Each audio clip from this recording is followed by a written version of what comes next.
fans, welcome back. It's Zach Miller and Peter Hale. It's the Midtown Madness Podcast. Before we get going, thank you all again so much for listening. It's been one hell of a ride bringing this podcast to you week in, week out for the last few years.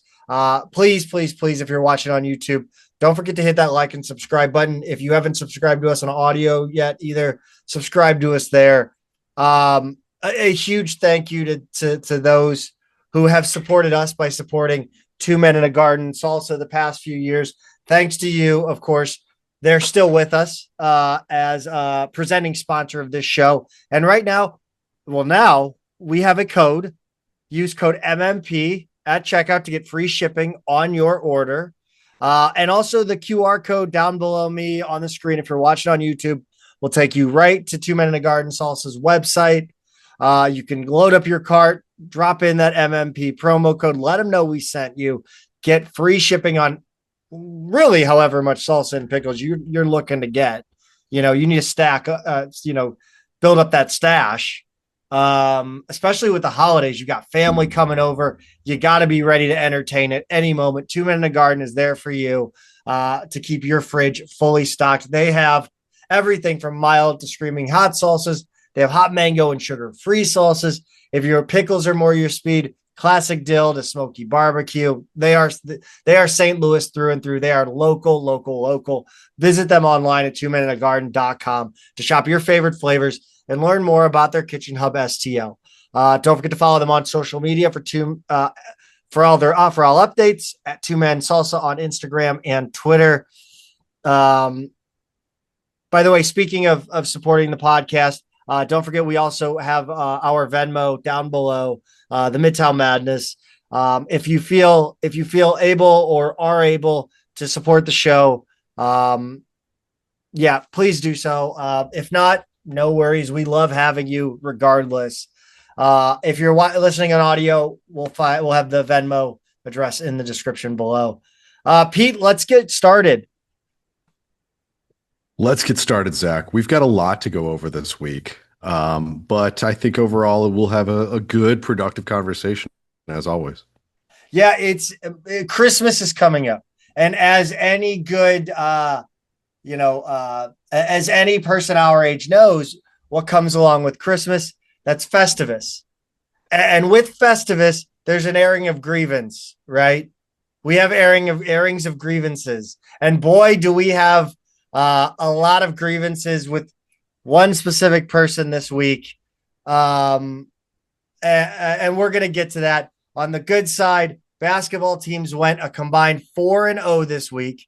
The bad was the attendance. And that's part of where those airings of grievances are going. And then the what are we doing? I think it is Billiken Athletics, the leadership, and how it's failing Billiken basketball, being unable to bring people through the doors of Chaifetz Arena to watch an exciting team for the most part.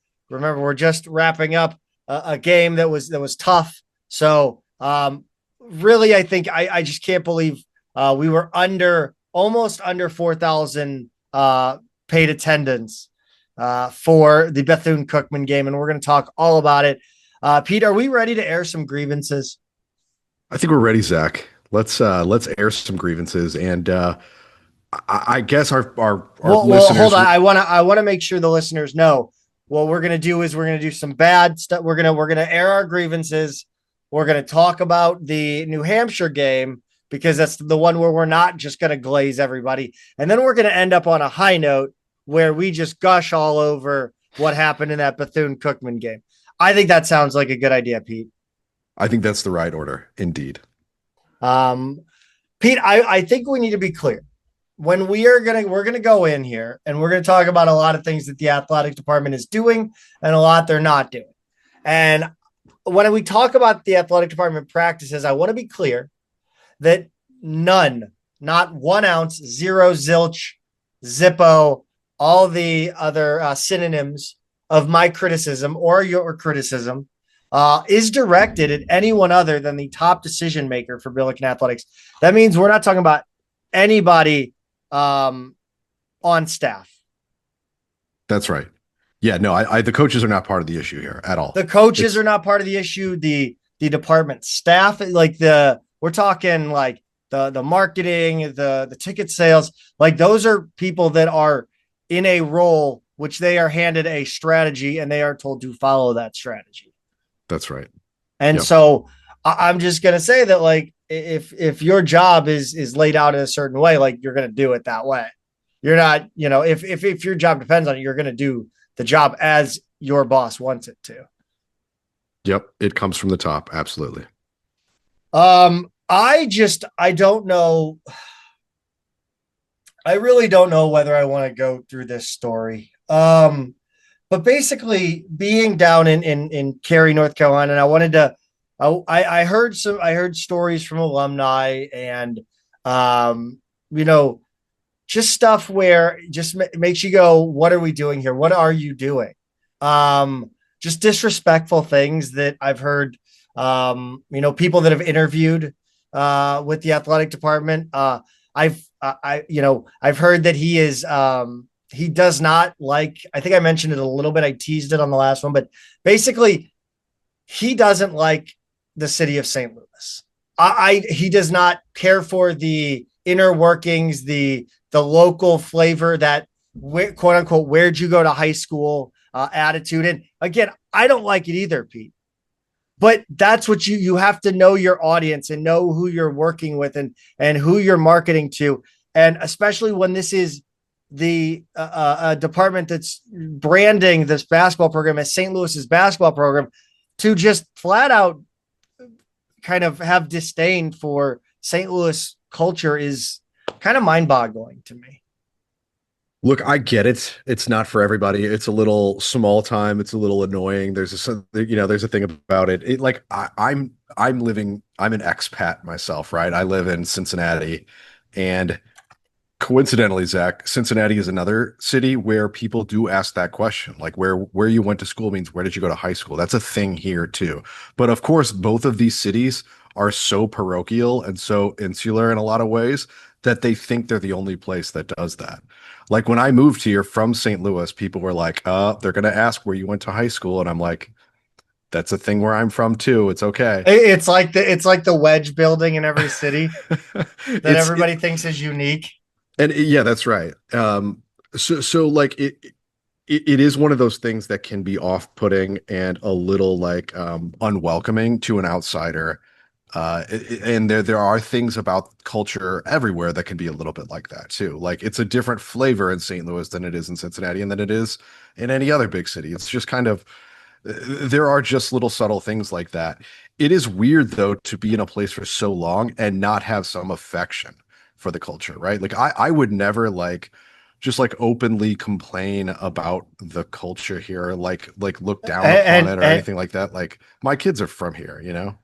And one of those stories being an interview, I guess, a person that was interviewed for a job that was suggested or referred by a booster. And essentially they walked into the interview and it was, I don't know why we're interviewing you. Like, I don't like this. Where'd you go to high school, St. Louis stuff? Just kind of like that. A separate other thing is the hiring of Kevin Kalish. And I mean, they interviewed, it came down to Kalish or Mims. Jason Mims from Omaha. Yeah. Who was on the same team as Kevin Kalish. Right. And Mims is from Memphis, Tennessee. Kalish is St. Louis. From what I understand, May wanted Mims. And and allegedly Kavanaugh wanted Kalish, and they had Mims come down 3 times for an interview. 3 times, 3 different times. It's like I don't know how many times Kalish had to interview, but it's just, there's a lot of things that make me scratch my head. And I mean, I don't know what that second part talks like that speaks to as far as the Kalish and Mims, but I think there's something like, obviously I think basketball here in St. Louis is not, it's beyond a local thing. Like we're not the best basketball town. But you have to find the places where you can fit in with the basketball culture. And I just think denying St. Louis sports culture in a lot of ways is a mistake, especially when you're talking about soccer. Who I don't know. I'm rambling now about that. We need to move on. I got stuck there on that. Look, again, this is the guy who does not like St. Louis athletic or St. Louis culture. He's leading St. Louis athletics, and it's a program that wants to be branded as the city's team, the Lou for the Lou, and had to have I just think we need somebody in here that not only appreciates the Lou. They don't have to be from St. Louis, but they have to truly appreciate this town and understand what makes this town tick. We are a pro sports town. This is not a college town. This isn't Power Five. People aren't just going to come out because you roll a good team out there. You've got the Blues who are dog shit right now that are drawing, 80-90% of their arena still. I can't, what I'm getting at is I can't imagine that Schertz is happy right now with the way his team, the way his team is being supported through marketing and ticket sales. Yeah, it's interesting, Zach, because a lot of times the retort to this online, no matter where Billiken fans or other sports fans locally are talking, is winning cures everything. Like, just win. It's not just that though, right? Like there has to be a coordinated effort to capitalize on that momentum and actually market the program and put people in seats. And don't let it just be a word of mouth thing. Like, get out in front of people. Yes. Get out. I am a major proponent of being out in the community as much as possible. And we'll talk about that. Did you happen to listen to the interview with Carricker about attendance? No, I didn't. I only saw kind of the pull quotes from that. Well, that sucks because everybody knows I try not to listen to any other. I don't want to poison. I'm like a comedian. I'm not a comedian. I'm half funny at best. But comedians are I don't listen to other comedians because I don't want to be the guy who heard it one time and is now, repeating it. So the quote from Josh Schertz here when he spoke with Carricker, or maybe it was Rocchio. I don't know. But it's because Rocchio is the one that shared it. And you got to earn it. When you get good, people aren't coming to see who you're playing. They're coming to see you. And, Frank Ladd, STL, who's been a huge supporter for a while of the show, he said, coach isn't wrong, but as you're earning it, you have to make it palatable to the pocketbook as well. I agree with him. And that's a major issue is the ticket prices, but it's also, you have to get out there and spread the gospel. Mm-hmm. You have to be evangelical in your marketing. That's right. Yeah, you have to be creative, right? I mean, it's a unique, it's a unique day and age, and it's not. You're competing with a lot more than just other sports. You're competing with a lot of different other forms of entertainment. A lot of ways people are spending their entertainment dollars. Yeah. It's a big, complicated thing, and I feel like there's no effort at all, or very minimal effort and thought being put into how they do that. Yeah, and even today, this tweet that keeps going out about prorated season tickets, I can't think of anything more boring than you telling me that I can get prorated tickets. Yeah, what does that mean? What is exciting about they're prorated. We're in a pro city, I guess. We get prorated tickets. No, it's just. Like you said, you got to get creative. This is a pro city. Fans are looking for that pro experience. Being they're not bringing the rah-rah, right? You have to get them to give you the rah-rah. You have to earn that rah-rah from them, right? They don't know. This isn't a Power Five. This isn't a college town. This isn't the Aggies where they're doing late night weird what pep rallies and the spirit, Billiken spirit is, it might be ingrained, but it's so far dormant that it needs to be drug out by the collar of its shirt.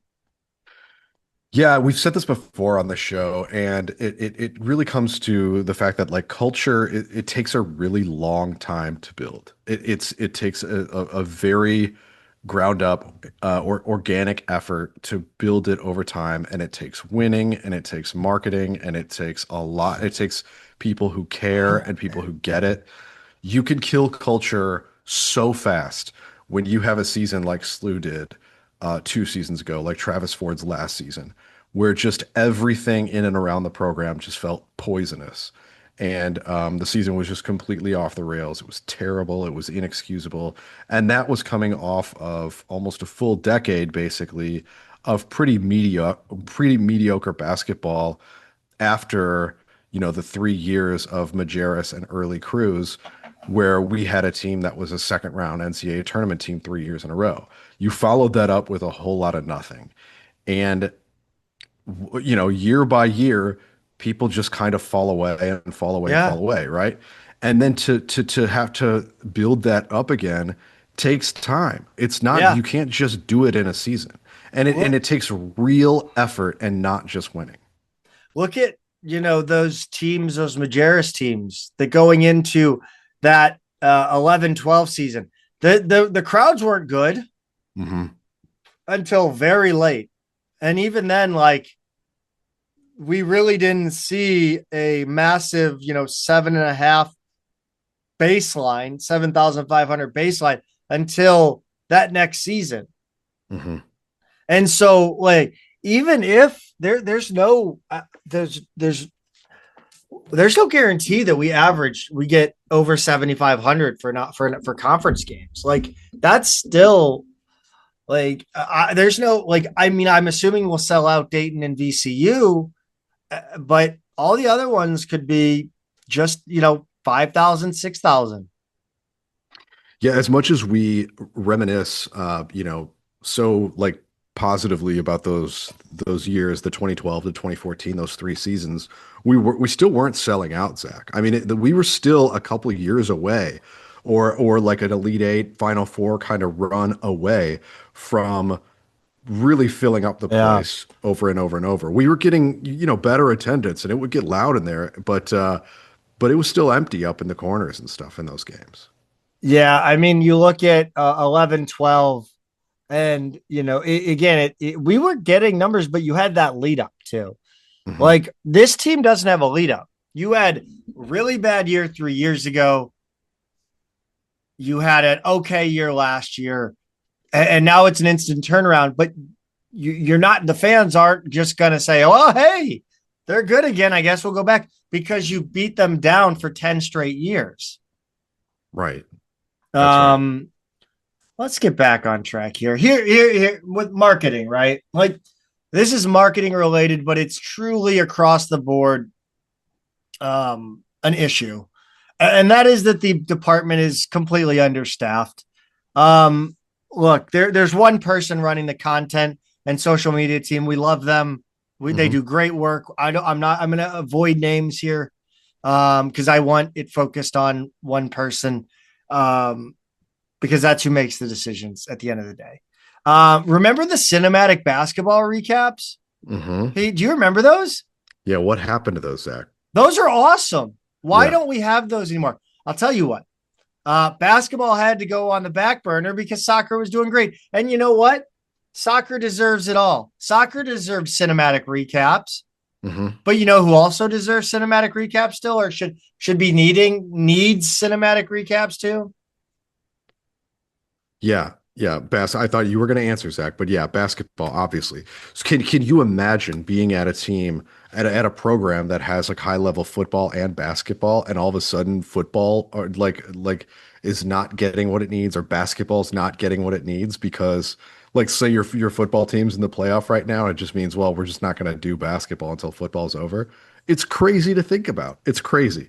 Like, there's just one guy who's going to do this, or nobody. Can you imagine what would have happened if women's soccer would have continued their Oh my run? gosh. Yeah, if we had both soccer programs going on a deep run, And yeah, we what have the would you even basketball. do? Like it's a great problem to have, but when you've run the athletic department at a loss and are now just running a skin of your teeth, bare bones program like athletic department, you don't have enough to handle a successful athletic department.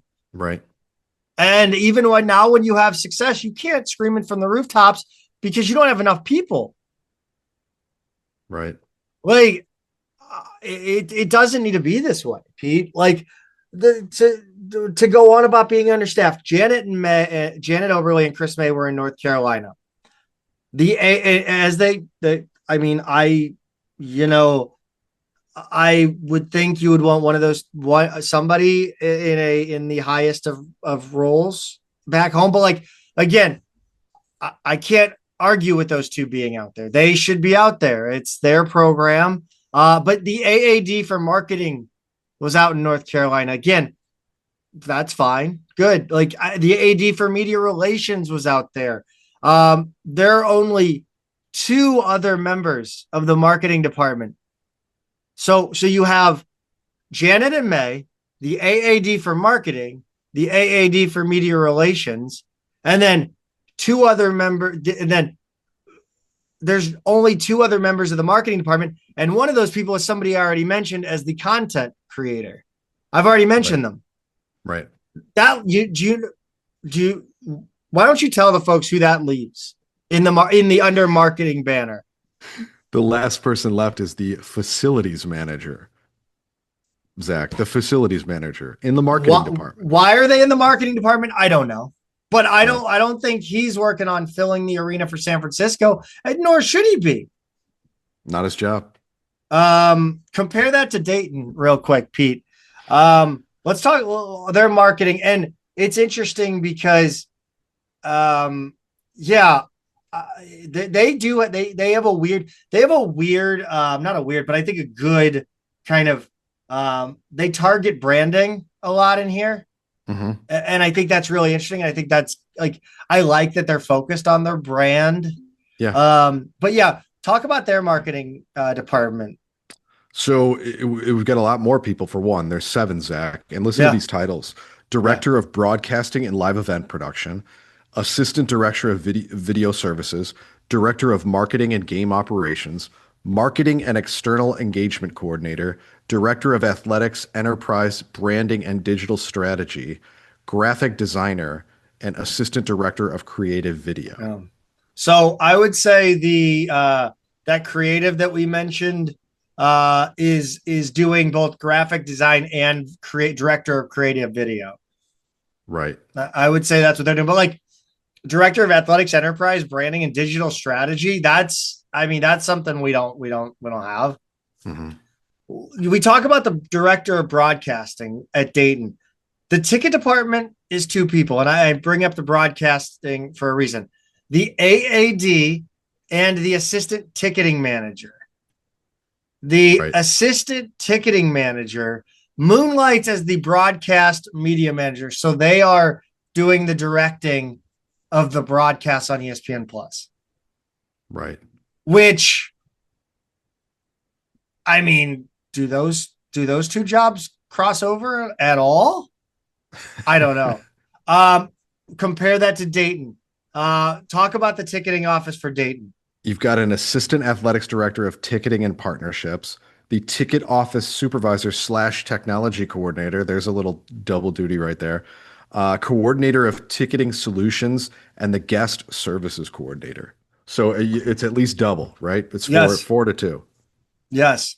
And to look at attendance, I think the only conclusion you can come to is that right now Chris May is failing Josh Schertz and Billiken basketball. I mean, look, I know the homecoming game is everybody's like favorite thing at SLU, but the homecoming soccer game got 4,472 people. Billiken basketball against Bethune-Cookman had 4,097. Now, also this year, you had SEMO Sorry, it's not CMS. Chicago State had 3,522. Lindenwood had 3,710.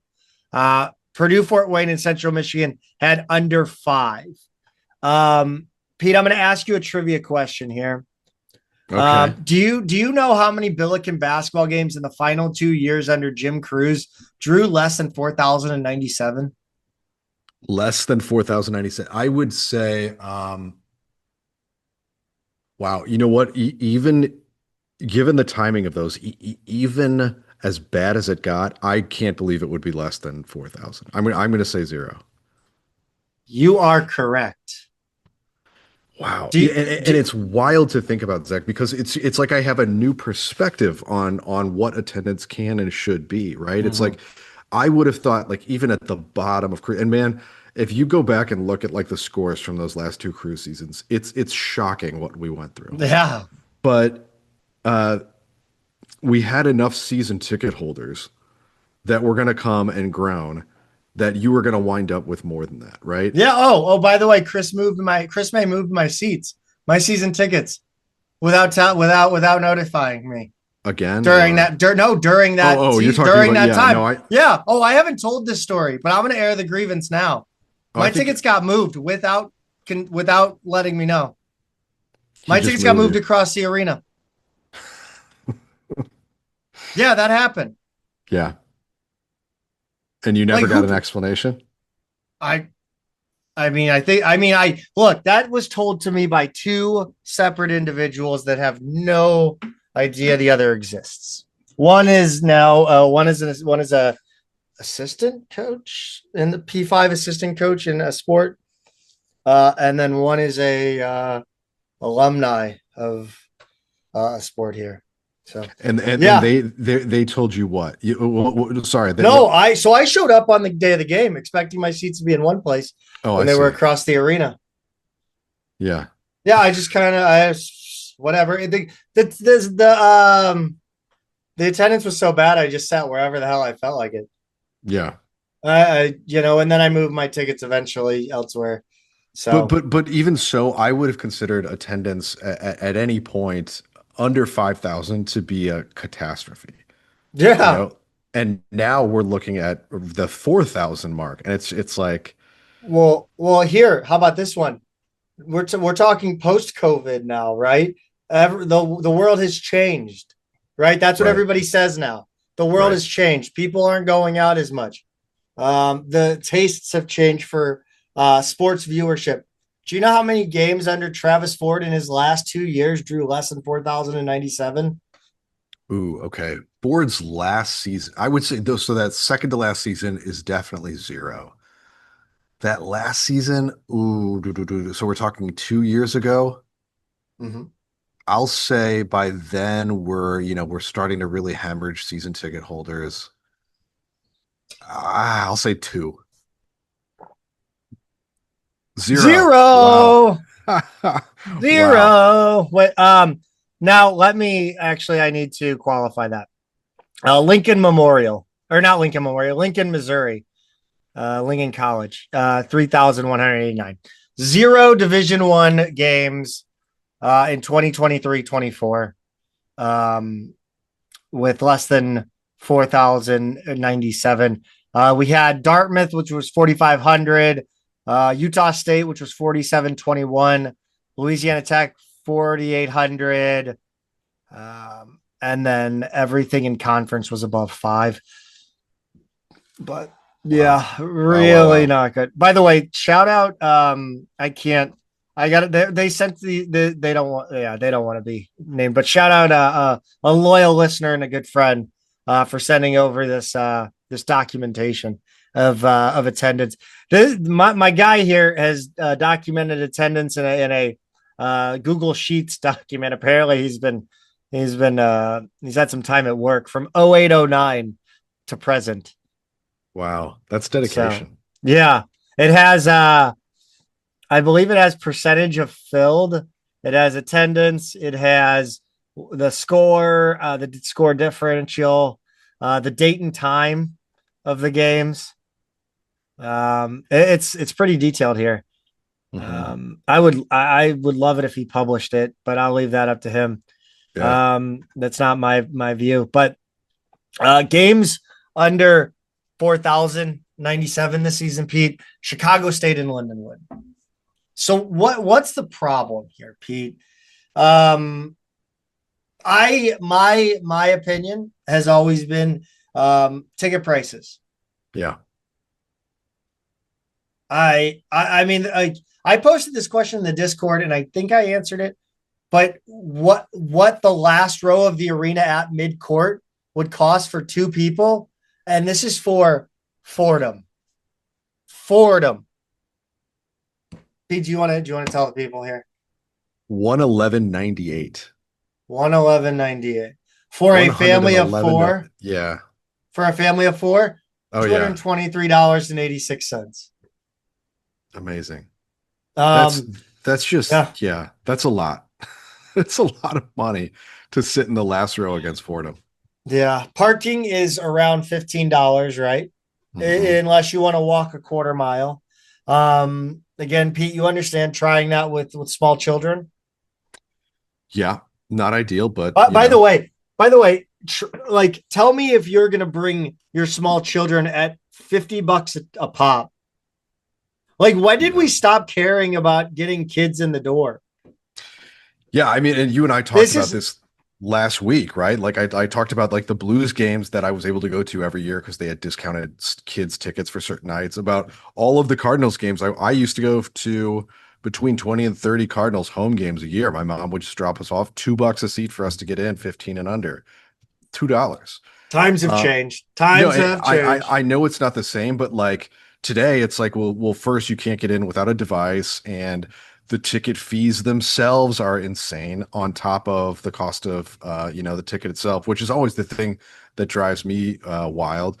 But yeah, I don't think there's any thought at all to let's get kids in the door. And then I think that's true across all sports. I think it's a real problem.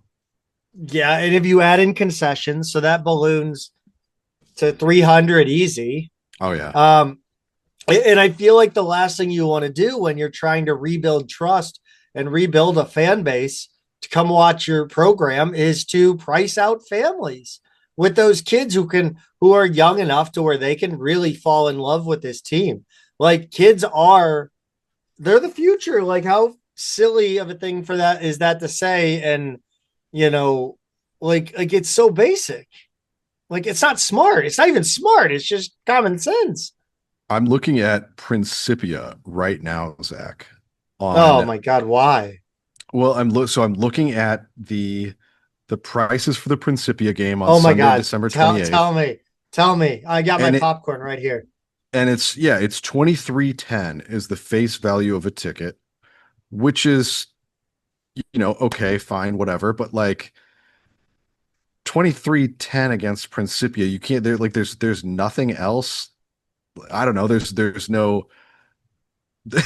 That's the best you can do, I guess is what I'm saying. Like, there's no that seems high to me. There's no family deal. They're the Harrison family. They're like the Pawn Stars. Best I can do is $23.50. It really is. And at which point you go, okay, I'm walking away, right? Like that's, I'm sorry, that's too high. Look, I love this team. I love Billiken Athletics more than I love myself at times.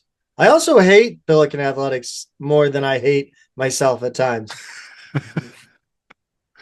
But you're getting deep now. I am getting real deep. This is 14 and I'm deep. What is it? I'm 14 and this is deep. But like, I'm not paying $55 to sit in the last row. I'm not. Right. I am absolutely unequivocally not paying $55. Like, that's insane. That's insane. Yeah. It's like this weird valuation that is going on with Chris May and his like the way he wants this basketball program marketed. Like, he thinks it's a Power 5 team. He thinks this is like that people are going to pay these prices, and that's just not going to happen. First of all, because they're insanely high. Second of all, because you have lost the trust of the St. Louis sports fans. Yeah. Like, again, I don't know. I don't know how do you think they've lost the trust with the way this program is going? Like what have they done that has just driven people away? I think we kind of touched on it, but Yeah, I just well, they haven't won enough for what like we sorry, I'm looking at ticket prices right now. So the same yeah, seats you looked at for Fordham are yeah, 42.85 against they brought it Principia. down.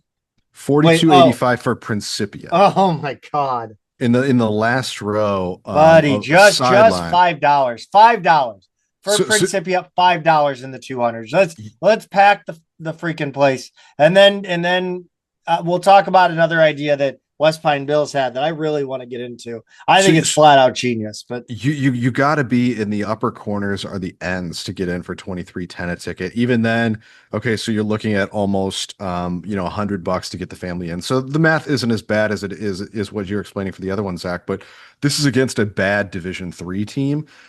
You should be doing whatever you can to just fill the place, right? And it's yeah, between Christmas and New Year's. But in terms of the lack of trust, Zach, I think it just kind of feels like people have just been ignored.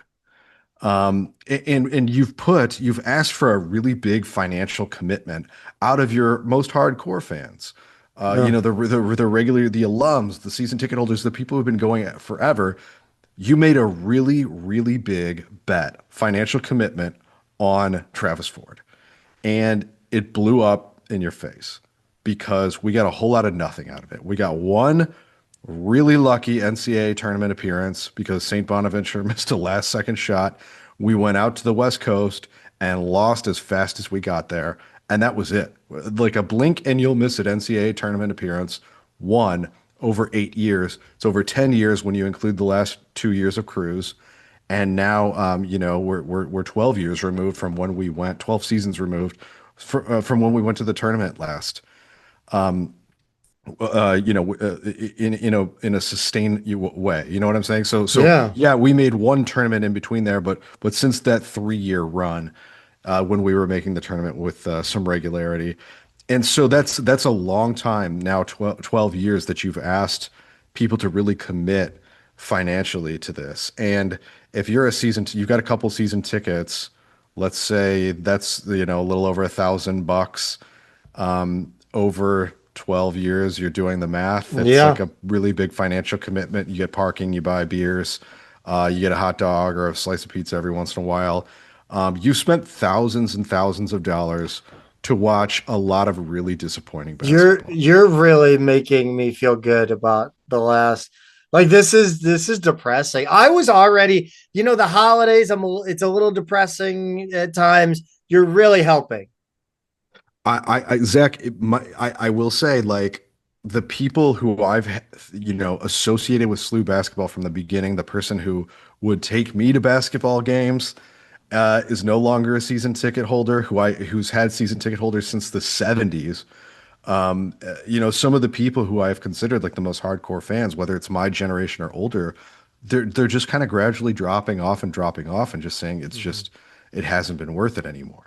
Now they need to make it worth it again, and they need to make it worth it for more than just like one flash in the pan season. And so they have to sustain winning, but they have to let people know, like, we want you here. Yeah. You're not being taken for granted.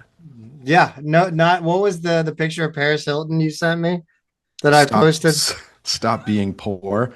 There's a meme that was What's the old or the what Anna Delvey? You look poor. I don't know Oh, you don't that remember one. that one? No, I Oh don't. man. So yeah, that's the meme of Paris Hilton, dancing, and she's got a tank Yeah. top on that says "Stop being poor." It's apparently been photoshopped. But Still, regardless, it it's the tracks. attitude, right? Yes. I mentioned it a little bit, but my stance is that the Billiken Athletics is marketed its basketball team like it's a P5 program. They're like, here we are, be grateful we're playing Division I basketball in your city. Buy tickets. Hmm. It, Yeah. it, it just it just doesn't feel like they truly care. Like I said, they all hollow shit. The slew for the Lou. It's like, I don't know who created it. Don't care. But whoever did it, it's being hollowed by the direction of Chris May, the way this program is being marketed, because I don't see anything that says what have we seen in the community in the last 2 years, last 5 years? I mean, what, the tornado cleanup, that was awesome. That was great. It was great.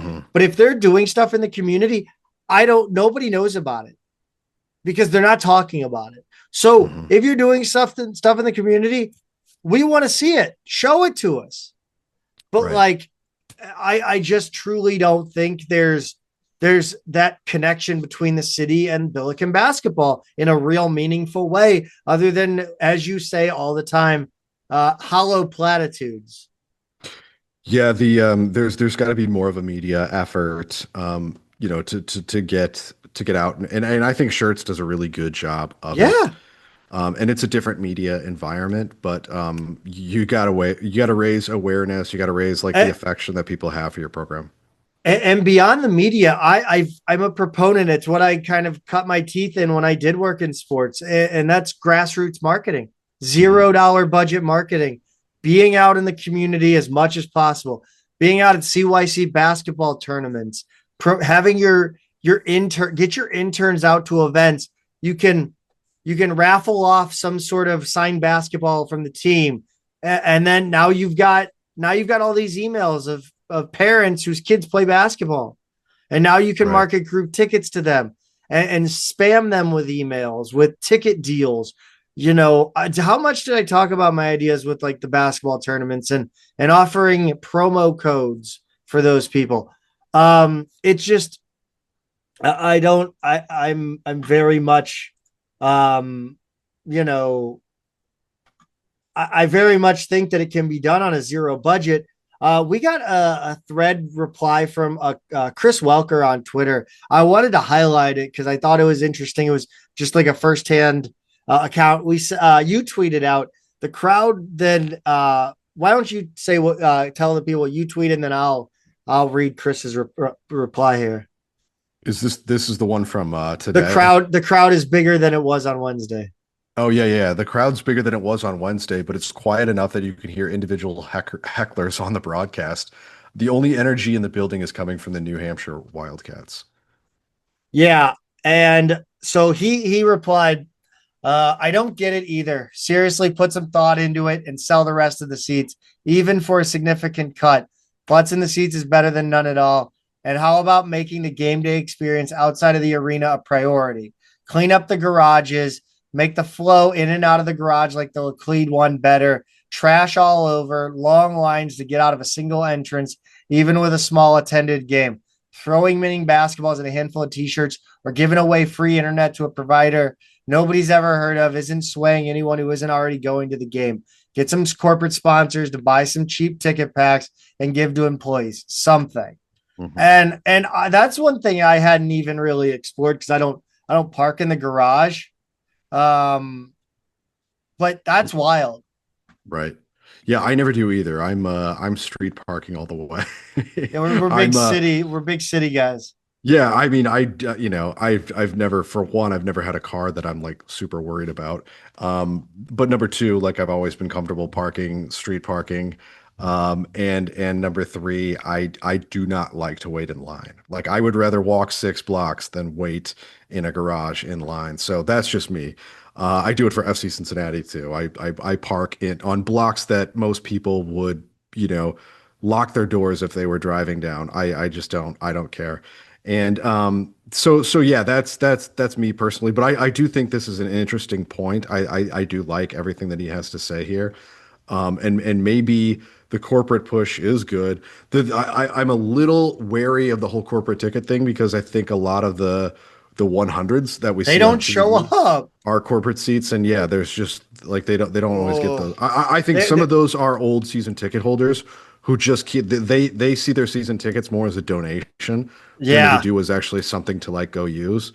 And every once in a while, it's like a gym. It's like a gym membership that they forgot about.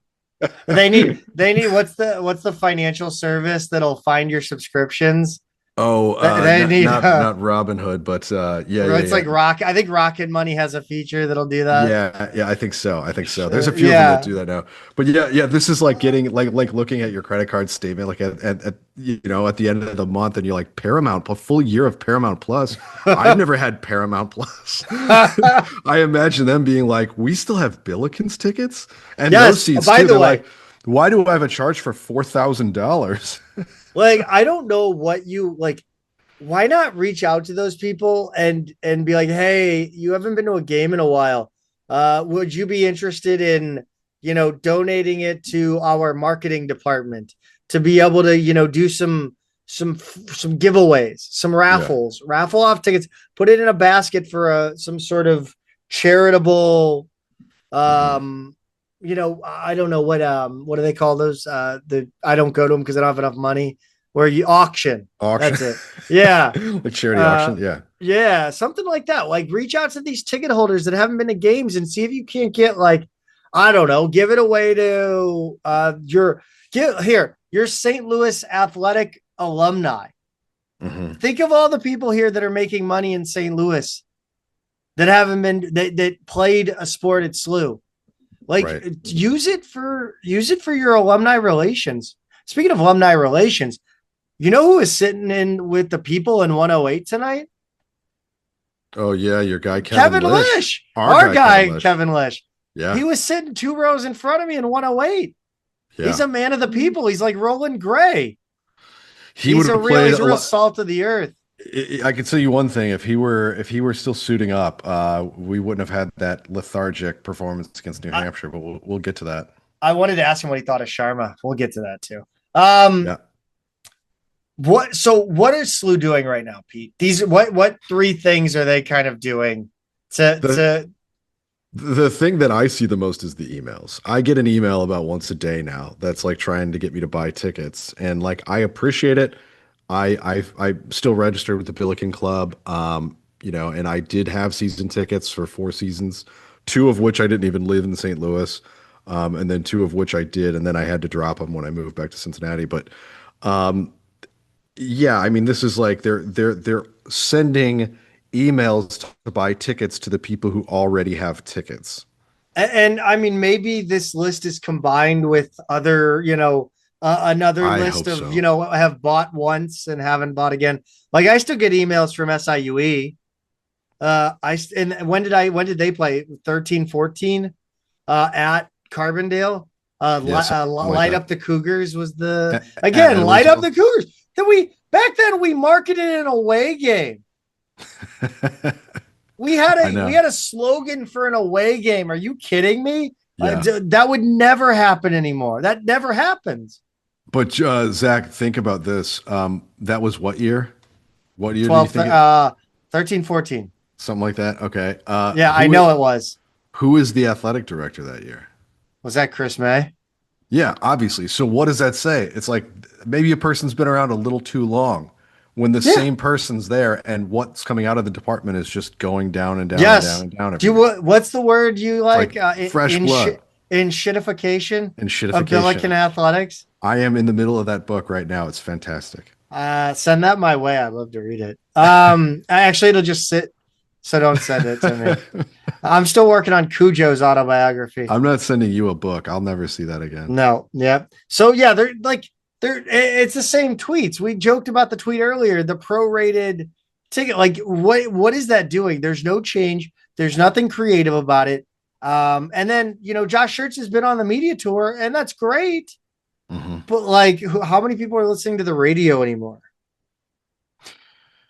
Yeah, that's a good point. But I mean, I guess there still is some generation of like drive time sports listeners or people who have it on and their place of work or whatever. I know there's definitely a local audience for that kind of stuff, and I think that's good because a lot of those people are Cardinals, Blues, maybe even Mizzou people, maybe Illini people. So I don't mind getting in front of that crowd. I think he's doing a good No, job not at there. all. He and Bovair will go on podcasts too, like more national, not us, obviously, but they'll go like some of the national, basketball guy podcast. They've We don't gone. want you, Josh. I don't look like I don't mind the media tour at all. I do, No, there's that's good. definitely a No, that's good. limitation. There's definitely a limitation to it. I still think they have to figure out how to make themselves more important to the local sports press, and you got to do something to kind of open their eyes and show them. So that takes time. I think another issue, Zach, and I don't think it's in the notes here, and I know we got a little bit Good. longer on Good. this No, subject. we know. Good. It's also scheduling, right? Like you and I a few years ago were both at that Auburn game. That was a really well attended game. It was a good game. It was a close game. We didn't ultimately win that game, but and I'm not an idiot. I talk about scheduling as much as anybody, and kind of the uphill battle that it is for a program like SLU or any other A10 program. But the fact of the matter is, we don't have any names on the schedule this year that are attractive, especially non-conference. But in conference, really all you get is your Dayton and your VCU, and Loyola sucks this year, but normally they'd be a little bit of a draw. So we have a few teams in conference, but even some of the other teams in our conference, nobody cares about, the Georges or Fordham or LaSalle or those kind of teams. Your Bonaventures, even when they're good, people in St. Louis just don't care about them. So you do need to get names. We always used to have one true blue blood that came in, and we it's not just that we don't have that anymore. We just don't have names, period. And we've got to figure out how to get some of that back too, because it's a lot harder to make that season ticket purchase if there's just nobody you're interested in. I think even if they're bad, like I think New Hampshire today, like New Hampshire sounds good. Mm. Like Bethune Cookman doesn't sound good. So Like, and I don't like. I it's think also there's up to the other university on how they market themselves, right? well, no, not even that, but like you could find some bad teams that have been to the NCAA tournament a couple times in their history. Like people are still stuck on random. Like Oh, people are like still Florida stuck Gulf on. Coast. Yeah, people are still Yeah. stuck on. Loyola's Final Four run or George Hmm. Mason's Final Four run. LaSalle Sweet 16. Like if you brought in a LaSalle, if we weren't in the A10, you brought in a LaSalle, Hmm. I think people would actually show up. Like they're a Philadelphia school. If you get a bad Philadelphia school, people would show up. You get Penn in here, people would show up. Like like get Ivy League schools in here. Like people show up for Ivy League schools, I think. Let's move forward here. Some ideas that we so actually one idea. I'm just gonna cap it at one idea because I think it's amazing and I think we should talk about it. And Hmm. West Pine Bills brought it up, and I think SLU should institute it for the Principia game. It would be the most incredible thing that I've ever witnessed as far as marketing that the Billiken Athletics have done since putting me on a billboard. Um, and that is point spread equals ticket discount for the next home game. I like it. I like that a And lot. it's the most, I texted you this, but it is the most wholesome form of gambling I've ever heard of. Although, given the state of our athletic department, could you imagine No, the no, no. administration telling them to like take the air out of the ball? Don't win Oh, by too much. oh, I figured you would say, would they do it? No. No, Yeah, they no, wouldn't I do it mean, for that no, reason, right? I Because don't know. what? Like, well, look at the what would be interesting is look at the ticket map for St. Joe's because Yeah. it's I believe it's youth basketball night, and then I read also on the board that it's that they did tickets to got tickets to faculty and Hmm. employees. So it's damn near sold out. If you got that Principia game and you said, okay, whatever we beat Principia by, that's how much you can get off any ticket in the arena, we would sell out faster than your head could spin. Like it would spin your head so fast you wouldn't have any clue what was going on. Oh That's how wow. fast we'd sell out. That game would sell out immediately. So St. Joe's, you're right. There are like individual rows of seats in the upper sections behind the band and Yes. students, but it's just scattered seats other than that, and there's not many. But Yeah. but I will say, Zach, they are 14.90. which Right. to me is that's way better. That is where every game in the upper levels, it should be $14 to get in the arena. I think the entire 200 level. I don't care. Like if you want to charge people, charge the ticket holders. Like Hmm. charge for the 100 level seats at an individual ticket price. If you want a good Hmm. seat, you're going to pay for it on an individual basis. But if you want to get in the building, if you want to come sample our product, come on in. Yeah. $15, $10 a ticket. I don't care. Um, by the way, a soloist should never be singing the national anthem. Should never. Soloist. So they need to Just sell the national anthem to a church, to a oh, I see what school you're saying. Yeah, choir. yeah, yeah. If you sell the national anthem to a school choir, let's say that choir has 50 kids in it, right? That's Right. 150 tickets. No Yeah. parent, that's 150 minimum. No parent is going to miss their kid singing the national anthem at That's a sporting event. that's a good Like, point. and grandpa, That's you right. have the potential. So you have 50, let's say 150 base level. That's what you're going to pull in. You talk grandma and grandpa on both sides. Hmm. That's 200.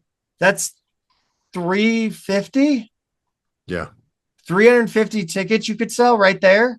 Is that if I did that math right? That's pretty smart actually, because like, yeah, if a soloist does the national anthem, you get their friends and family, a few of them.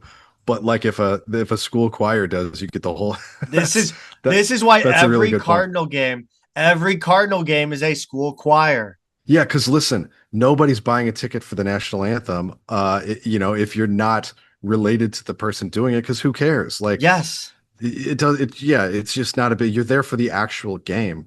So Yes. you're not going to come away like at the end of a game and go, what really stood out was the guy who sang the national anthem was fantastic. It's like, no, the game Yeah. after it is probably going to be the thing in your head. So yeah, wow, that's okay. I'm fully on That's what board we with did that with idea. the ambush. We were total sellouts at the ambush. We were total sellouts. You mean We sold you were in we the sold business of God. selling tickets, so you sold more Yes. tickets. Yes. We sold God Bless America. We sold the national anthem and God Bless America. So And that's then 1,000 people I right love there. at the under four media timeout, we do America the Beautiful in the first Yes. half, Do it and all the God way. bless America. We're gonna do We're gonna do Pink Pony Club in the second half. We're just bringing out school after school after school. You can only do that for so long before the parents are like, okay, it's the third time this season my kid's singing at Chaffetz No, Arena. I mean you yeah. Look, I like at least sell the national anthem. Like to hear, like I love the pep band, but there's like 7 people in the pep band right now. Hmm. Yeah, over the holiday. Yes, and so but like SLU did that today. SLU partially did that today, right? They sold the halftime performance. I hope, like, again, I'm assuming they sold it because they might have just given it away, which would drive me up a wall. But they had a dance choreo, like a dance school, but they did baton. They had some like light up baton. They did baton twirling as a Okay, team, like a dance team type thing. sure. Which I did not see, but I assume they were great, entertaining. Mhm. So that's what I would do. So let me ask you this, Zach. Yeah. Let's say we do this season keeps going well, and we're Yeah. filling it a little bit more and more and more, and you get to a point where you are filling this arena 7,000 people ish. How do you capitalize on that? How do you keep that going? Yeah, How do you make this a return buying experience for ticket holders? well, I like that ticket discount percentage. That also works too for That's a return great customers. idea. Yeah, that's a great idea. I mean, look, if you're not doing this for Principia, you're like just sell out St. Joe's, and if St. Joe's is sold out, hell, they get Fordham. Yeah. And you've already got prices raised. You could be the J. Crew of college athletics, where you're on sale but not really on sale. You've already doubled your price to bring it back down, Sure. allegedly. So I think running a tight in arena entertainment program is huge. We're a pro town. and you're charging pro prices, you need to provide an in-arena experience, much like City or the Blues or the Cardinals. You have to run a tighter ship. First of all, Guy Phillips has to go. He doesn't. You have to have a script, and you have to stick to that script, and it has to be tight. And Guy Phillips is just awful. He goes off script, and it's not funny. It's not witty. It's embarrassing. Speaking of embarrassing, I tweeted it out, but I don't remember this guy's name. But he had never seen the name of New Hampshire's big man before the game. It was obvious because he had to sound. Are you talking about the Egyptian guy, El Shekeri? Yeah. Yes, he had to sound it out. He had to sound it out the first time he said it. And he's over there laughing about this with other like people on press row. So he's truly like pulling a Ron Burgundy over there, where he's just like. Well, that's my question. Then in that tweet was, who's at fault here? Is Guy Phillips not getting a pronunciation guide? Mm-hmm. Is Guy Phillips not reading the pronunciation guide? I mean, I've never gotten the impression that he cares about this job enough to do anything before. No, and that's the whole problem. Like, we allow people who don't give a shit, to be in front-facing jobs. And I'm good with naming Guy Phillips because he's a public figure. He's a radio host, allegedly. He was. I think he was retired. Yeah. But like, look at the teddy bear toss. The teddy bear toss is a cool idea when you have a full house, when the place is packed, when everybody brings a teddy bear. There was like 25 teddy bears on the court. And the cheerleaders started picking them up before like they all hit the court, which totally negates the effect they're going for. So like nobody did nobody pass that down to them to leave them? Like, stop having them throw on the court. Have the cheerleaders on the concourse. Do a teddy bear tower. Just stack them up against the wall with like a box, like a little playpen around them. Stack them up, and it'll be a cool photo opportunity. People can come by, take a picture with all the teddy bears that people donated. The cheerleaders will be there. They can take pictures with it. Like it's a photogenic opportunity. Everything's got to be Instagrammable here. Like, everything's got to be shareable on social media. Yeah. Right now, though, like, the in-arena presentation is just a roll the ball out and play operation. I mean, like, it's just so slow to get started with everything. When that whistle blows, like, things should be on to the next. Like, we move at such a fast pace as a society. And like, They need to go to a Marquette game, go to a Xavier game, go to a Blues game, go to a St. Louis Ambush game. Again, they're still doing stuff we did 10 years ago, and it's still fantastic and engaging. And fans are still showing up to that shit-ass excuse for an indoor soccer program. Like, they're still almost top of the league in attendance. Like, Chaffetz got new lighting, and I haven't seen any added, I guess it's a little bit better on TV, but like at least one P5 school I've seen turns the lights blue when opposing teammate calls a timeout, like City does with the red lights in City Park. I'm sure FC Cincinnati does something similar with orange, or I can't remember what they did. But like, cheerleaders and dancers, like the dancers, when the dancers are on the floor, they need to be the focal point. Lights out, spotlight on them during a timeout. I mean, like I talked about the lack of kid focus. Back in the day, the timeout promotions were kid focused. Oh yeah. Remember the basketball kit relay where they had to put on the size 20 shoes or whatever? Oh yeah. Yeah. It was the best. The bungee cord layup contest, they had helmets on. That was fun. You could see someone get a TBI. It'd be great. The cap dance. Remember the cap dance? What happened to that? We live in a nostalgic. Yeah, I guess we don't have that in a SLU game. We live in a nostalgic society. What are we doing? Yeah. The Honda putting challenge. Why are we still doing a putting challenge? It used to be to a golf tournament. Now it's a Honda. Like, I can't. We're at a basketball arena. We're getting rowdy for our team. It's a timeout. Now everyone be quiet. A guy's putting for a 2-year lease on a Honda. Oh my God. Like, take control. By the way, I'm gonna be a real Jerry Stiller here. Festivus. They need to take control of the ball toss, the t-shirt toss. Like, I get tired of seeing these kids barrel down the aisles for the ball toss because the cheerleaders can't get the ball past the rich kids. Yeah. Like, what are we doing? The same kids get them every week. Oh my God, they got to have, they have a room just for them in the house. They need to standardize the ball toss. Again, details matter. Whatever that, like, they've brought back the white basketballs, like the blue basketballs, the little softball sized rubber balls. Like, they've been throwing the little ones, and the t-shirts are like red, white, and blue. It's like the t-shirts that they didn't give away before, and they just have them in storage.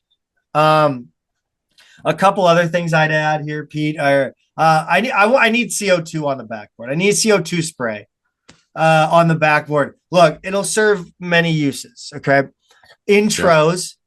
Remember the fire? Can't do the fire because you need the fire marshal. That's extra money, right? The players coming out of the tunnel, you can shoot off that spray, right? Billiken 3-pointers and dunks, you could spray it in that. I think that's legal. And it would be sick as hell. They do it in the NBL. They do it in Australia. Yeah. It's awesome. Still going to bang the drum for the Brickin' for Chicken. That you should do something for 67. If SLU lands on 67 exactly, like within the game, you should be able to get something. I don't know.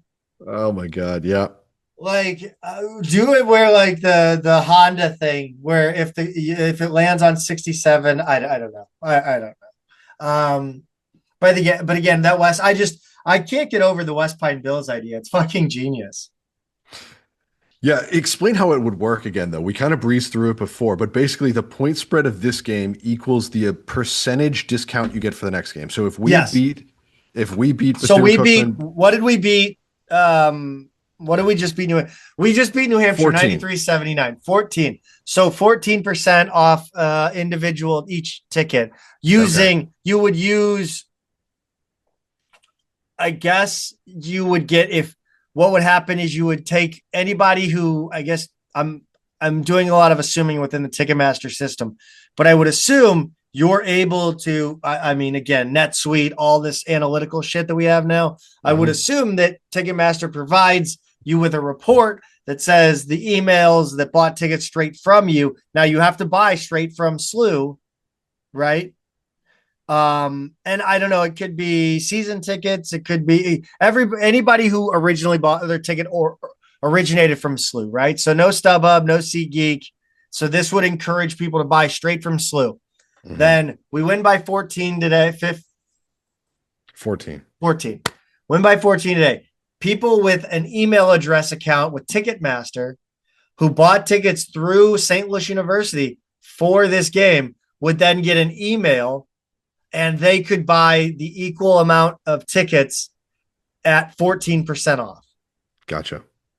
That's the way I would extrapolate it out and have kind of thought out a little more detailed way of doing it. So yeah, I mean, you could give it to season ticket holders. That's another way. That's another, season ticket holder,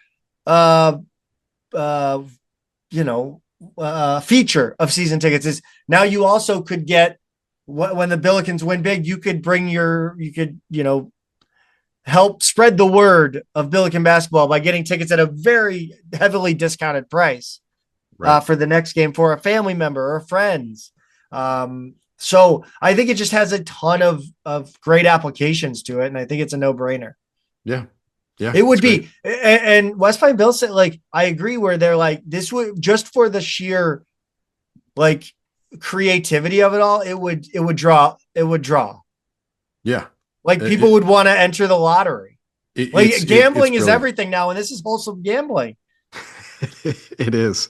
You just have to make sure that nobody in the athletic department is trying to get them to slow down and stop scoring.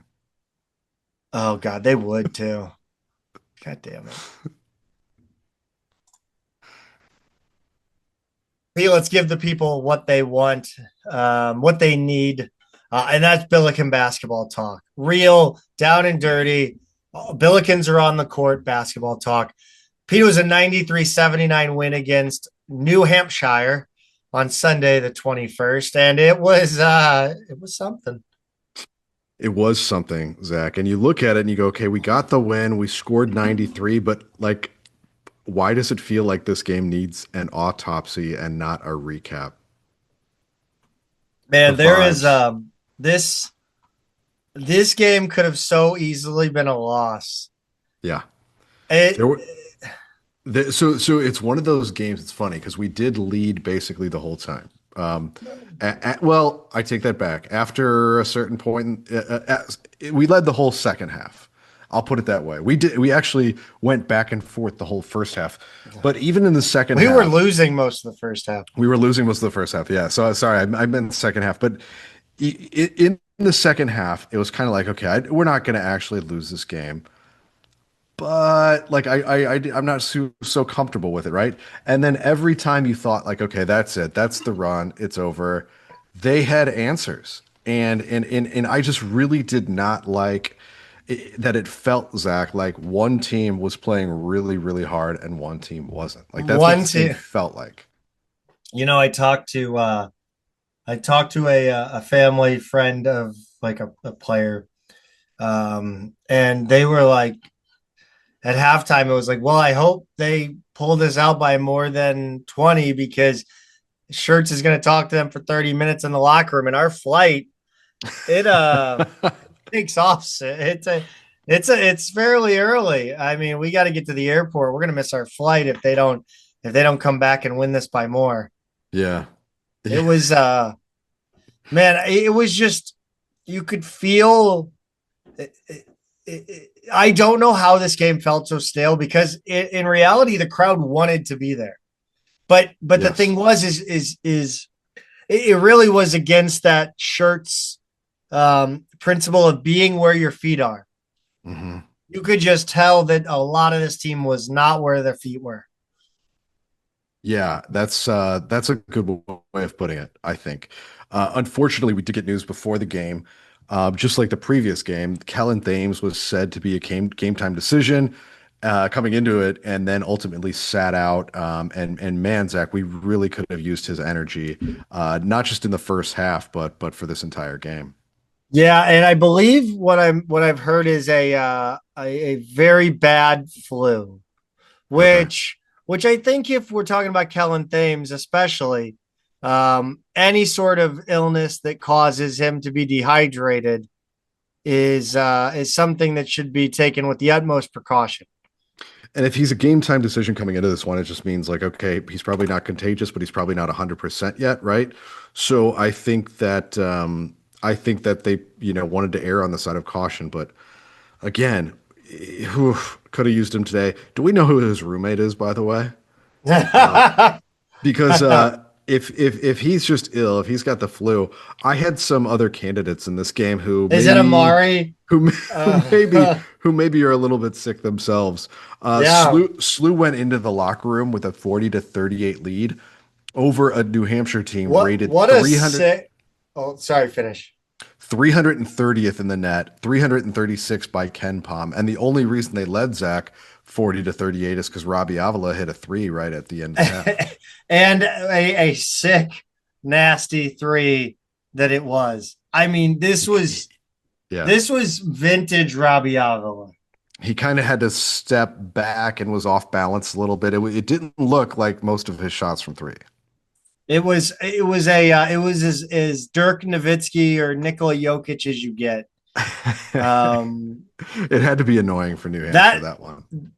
well, every time they hit a three, was annoying for us. Oh yeah. Yeah, they were pesky. They hit 7 of 16 3-pointers in the first half. They blocked 4 shots in the first half. They outscored Slew 14-1 in fast break points in the first half. They played really hard. And Zach, when I got home from my son's game, so I was listening to this the Rammer and Earl broadcast on the way home. Slew was down 9-6 when I came in, and then suddenly it was 16-9 after a 10-0 run.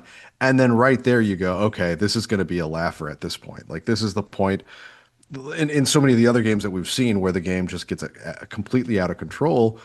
But then all of a sudden it's 16-15. And it winds up that New Hampshire scored their first 18 points on 6 3-pointers. They were 6 of 13 from three, just bombing away. Yeah, that was clearly a focal point of what they wanted to do on offense. They had some absolute gunners. They also had some bigs. They blocked 4 shots. And man, I got to tell you, it was those blocks were, those were physical blocks. They got their money's worth. They really did. They played bigger than I expected them to play, right? But at Yeah. the same time, bombing away. That's two things that they're really not like.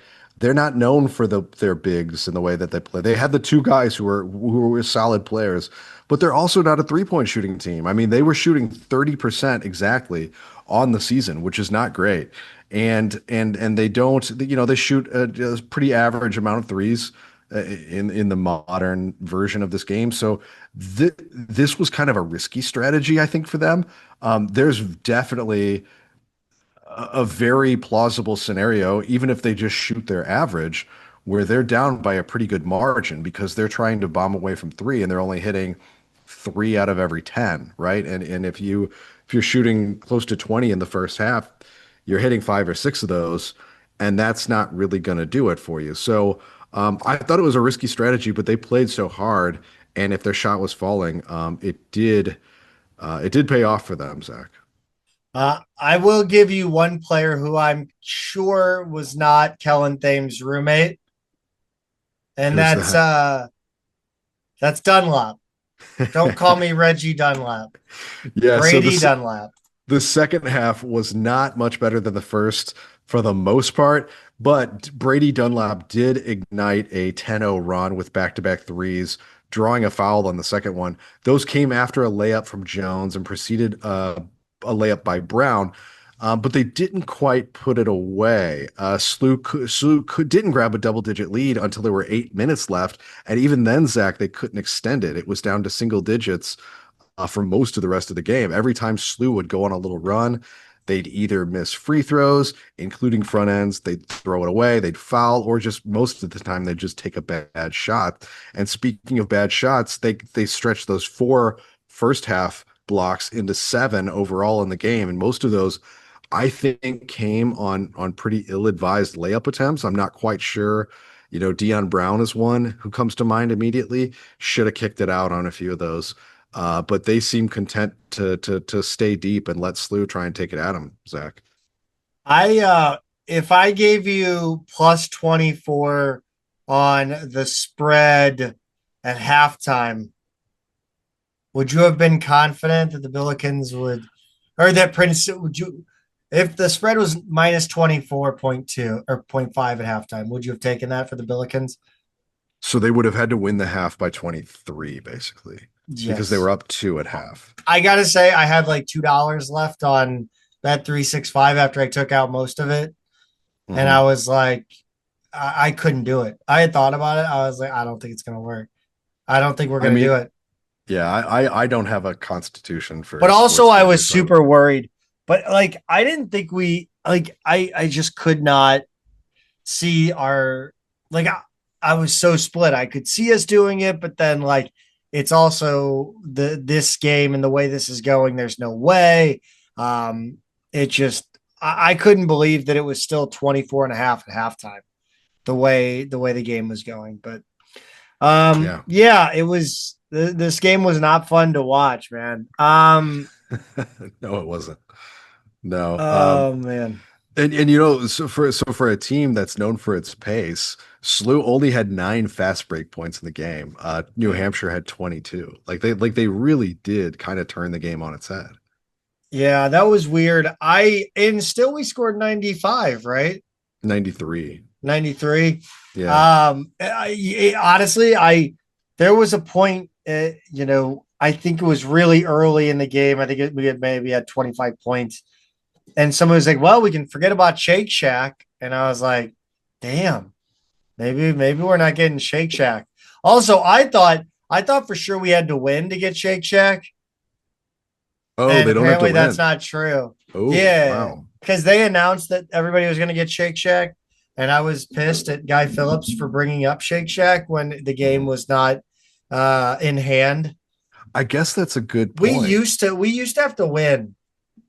Yeah. Yeah. So they can announce it as soon as they hit that threshold. And it's like, well, Yeah, there's always the chance that the team you're playing outscores you the rest. Well, yeah, that's yeah. interesting. I hadn't thought of that.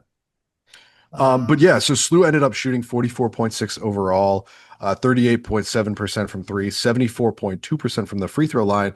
Not terrible necessarily, Zach, but they needed some late game clutch shooting to bring those numbers up, especially free throw shooting, because they were not good in the first half, and then 4 of 8 to start the second half before they made their last 12 from the stripe, luckily, and they it felt like they needed all of them.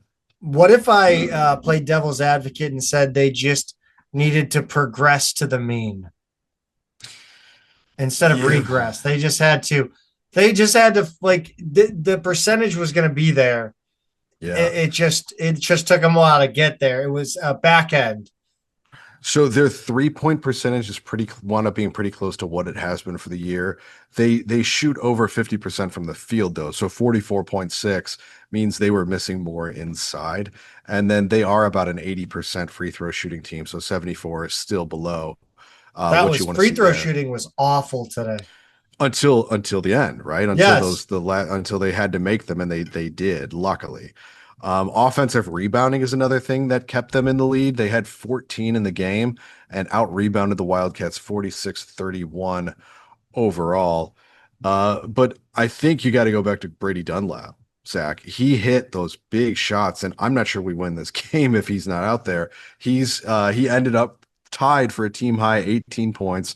That's his high so far in a Billiken uniform, and it's thanks to his 4 of 6 shooting from outside. A It, few of it, those, it man, were huge. and he's kind of a herky. He has like a herky jerky shot too, Yep, where you think he's just gonna throw it 10 feet over the rim, like he's just right. gonna sail it. Like he looks way too excited when he shoots. We're back to his kind of unusual physicality, right? Like kind of Yeah, I being love it. a little bit gangly and unpredictable. But I was super impressed with the way he played. I think it really is going to be a Mad Libs the rest of the way. Like the SLU scoring leaders. Yeah, It could be anybody. right. Yeah, I that's mean, something I would never bet on as who's going to lead us in scoring for a game.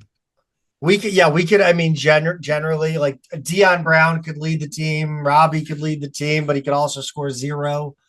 All these guys could lead the team or score zero, and Brady you would be, Brady Dunlap has basically been the ninth guy, right, yeah. on the roster this season, and he just tied Robbie Avila for the lead in scoring for a game. So like 1 to 9, really anybody can do it, right? I mean, we've seen a lot of different guys do it. I don't think all 9 of them have yet, but we're getting pretty close.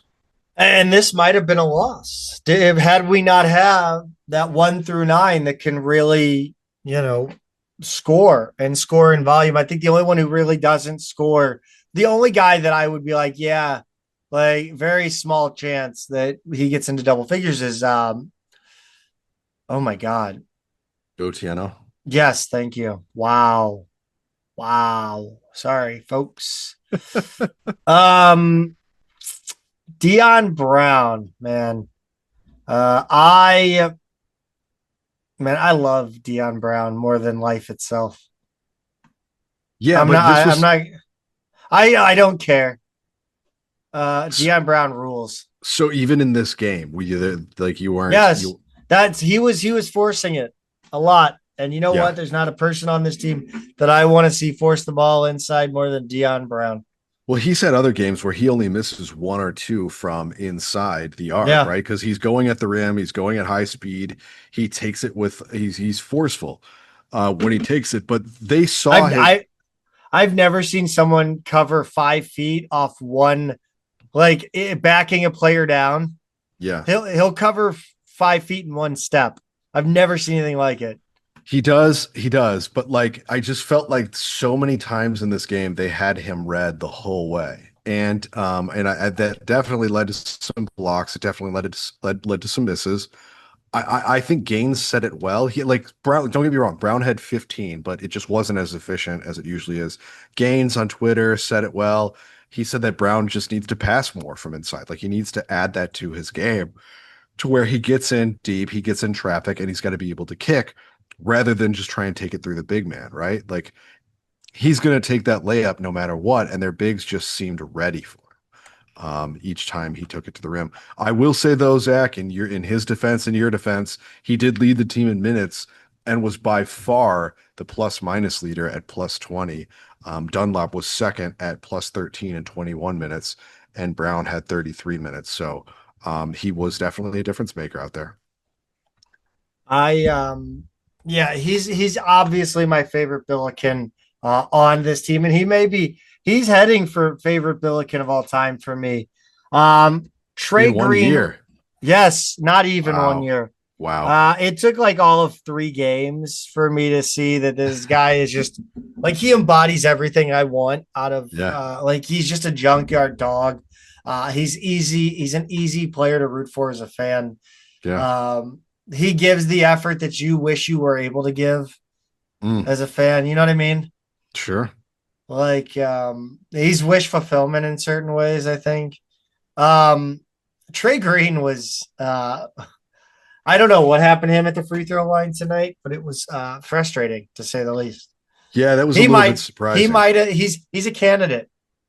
He had 12 on 3 of 9 3-point shooting. He missed his only shot inside the arc. He was 3 of 6 from the free throw line. So really not as efficient as he normally is. The one thing I will give him though, Zach, his rebounds were big in this one. He had 5, and a few of those were pretty big. So for the he wasn't the smallest guy on the court. New Hampshire had one of those, but he was the smallest guy on the Bills and came up with some big boards. Um, Pete, if McCautry was sick in this one, I got to ask, why did he play?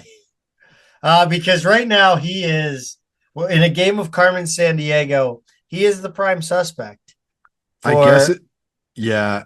I guess for Kellen Thames' roommate.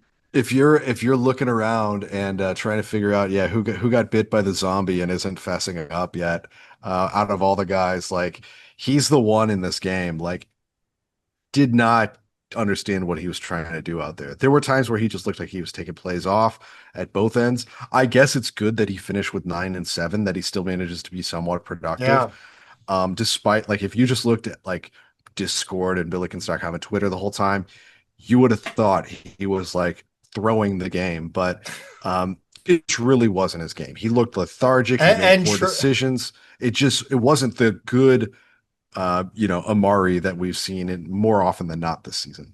and truly, if our guy would not have made that 3 point shot, like that 3 point shot erases all doubt. Well, the way It he's been does. shooting. By the way, he's now 3 for 3 or 4 for 4 on 3 point shots. No, he missed one in this game too. Did he He miss took he one? he took one early. He was 1 for 2. He took one early and he just like grazed the outside of the rim. It was one where he took it and it was off the whole time. But then he took that one that rattled in, right? Didn't have much arc on it and he rattled it in. So that was the second one. Pete, how much was Kellen Thames needed in this game just to be that the guy that forces the issue? I really do think the demeanor that these guys had on the court today, where everybody seemed a little bit off. And by the way, if somebody comes out and says like on the radio on Tuesday or something like that, yeah, we got this bug running through the team or something like that would totally make sense to me as an explanation, right? Like if they're all a little bit sick and Kellen just got the worst of it, perfectly reasonable explanation, and I would understand. Just because they just didn't look like they had it today. And I think Thames and what he brings, that energy, that athleticism, the like the big play thing, I think he would have been a nightmare matchup for New Hampshire for one, right? Like that he was definitely that missing piece. And just that energetic guy to come in, get a steal, get a dunk, like turn the game, get the crowd going, because that was another issue. The crowd was just kind of not that into it for most of the game. We didn't give them a good reason to be into it for most of the game. I think that would have made all the difference in the world. So I do think in this game he was a bigger missing piece than he normally would have been. Do you did you see Robbie get angry? In this one, did you see his like little? He was yelling at, I think Amari or So Trey. I don't remember who. I did Got not. I didn't catch that. I may have been looking at a it. box score at something somebody was Yeah, saying, but I did see people saying that. yeah. He straight up like yelled at. I think I guess Amari. I mean, that's the prime suspect, kind of everybody's vitriol in this one. Sure. Um, Yeah. but I was just surprised. I don't think I'd seen that out of him yet, No, and I will and I say, like like, it. I like it. we've seen lately, like he has not necessarily been the leading scorer or the focal point or anything like that. And it's been fine because like everything's clicking with or around him. But he did end up with 18 in this game, Zach, after like really starting to assert himself more, like on the offensive end late in the game. He was only 1 of 5 from three, but he was 7 of 8 from the line, and he had 6 assists. He hit a bunch of clutch free throws. So like I love what he brought to this game, and I'm glad that he did look around and yell at his teammate and decide like, if you guys don't have it today, I guess I'm gonna have to do this myself. I liked that he has that because he's such a calm guy, right? Like he's such a calm, cool, nothing seems to phase him kind of guy. That for him to show that fire, I really like. I need to. Well, first of all, I want to talk about the officiating, and then I want to throw out a quote in the Discord from Jimmy G Slew 37. Uh, Okay. Pete, the officiating in this one, it was not good, but I don't think it was unfair to Slew. I think it was just not good. Um, Yeah, I agree with that because I do think we benefited from a few calls late. the dumbest moment in this game though had to be about a minute and a half in. We'll call it a minute and a half. The Hmm. ball goes out. It's a close who did it go off of play? New Hmm. Hampshire challenges it 90 seconds into the game. Yeah, I love And it. it is a lost challenge. So the ball stays with the Billikens. The next out of bounds is a play where the ball bounces off Trey Green's head, bounces off the Egyptian player's head, Hmm. does double back and forth, hits Trey, hits the Egyptian player, hits Trey again, and goes out of bounds. They give the ball to the Billikens. Mm. And you know who doesn't have a challenge? Yeah. You know who So didn't have a challenge the rest of the way for all the other plays that actually mattered? When you were in a game, us like it was at one point in the second half, it was a 4 point game. yeah. So counterpoint, Earl, when I was listening to the broadcast, said they are trying to set the tone early.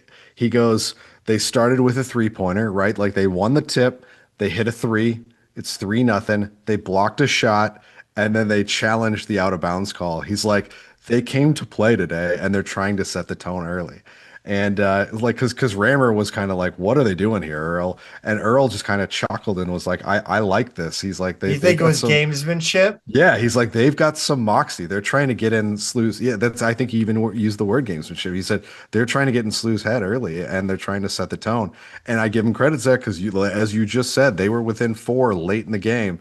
A team in the 330s by all the rating metrics. So I like them kind of going for it. So to end this game, to close the book, I want to close with this quote. He said, Jimmy G Slew 37 in Discourse said, I know it wasn't a great effort today, but at least Shirts didn't throw his San Pellegrino bottle into the crowd and take out a kid. Unbelievable. Did you To see, you saw that video of Ed Cooley? to Yeah. quote YD Duval, that's a technical foul. So this is in reference to Ed Cooley of Georgetown. Yeah. They had a home game against Xavier that they lost on Saturday night, and Ed Cooley, out of frustration at one point, flung his water bottle that he was holding toward the bench. It went over his players I want to know what and happens if he hit. hits a player in the face. He hit a kid that was sitting on his mom's lap. I couldn't tell if it was a boy or girl. He I could just, it was a kid hit a sitting on the woman mom's right lap. in the bread basket. I mean, pretty much. If the Jesus. kid wasn't there, it would have hit her in the chest. So, Good but thing. yeah, it hit the kid. Somebody said in the head, but I don't know. It looked a little Yeah. lower than that. Imagine, But imagine, imagine regardless. that's 4 years earlier and that woman's pregnant. Oh, geez. Yeah, so he got, it Like looks like that's a one game horrible. suspension, but yeah, that would Good, probably be even worse. good. Yeah. Uh, This win, by the way, Zach, was Slew's 13th in a row at Shea Fitz dating back to last season. That's a new record. That's kind of crazy, but hopefully we build on that a little bit here. let's now go ahead and hit him with the good stuff. Let's glaze over the entire roster about a 112-53 win over Bethune-Cookman Wednesday the 17th. Kellen Thames was missed this game too. He was not in the building as we found out. It was a bad flu. Still kind of trying to kick that. Mhm. Pete, the Billikens defense was the exact opposite in this one than the one we saw earlier today. Yeah, the effort in this one was without question, right? And the funny thing is, Bethune-Cookman has played a crazy good schedule, and even though they don't have a good record, they are thought to be a much better team than New Hampshire. So I kind of thought like after this one, like oh God, New Hampshire's in trouble. So credit to their players and coach for coming out and giving us a game. I, Bethune-Cookman, by the way, I did say to a specific staffer at SLU, let's win this one by 60 and be over by halftime. yeah, didn't happen. So thanks. That's my fault, guys. Too bad.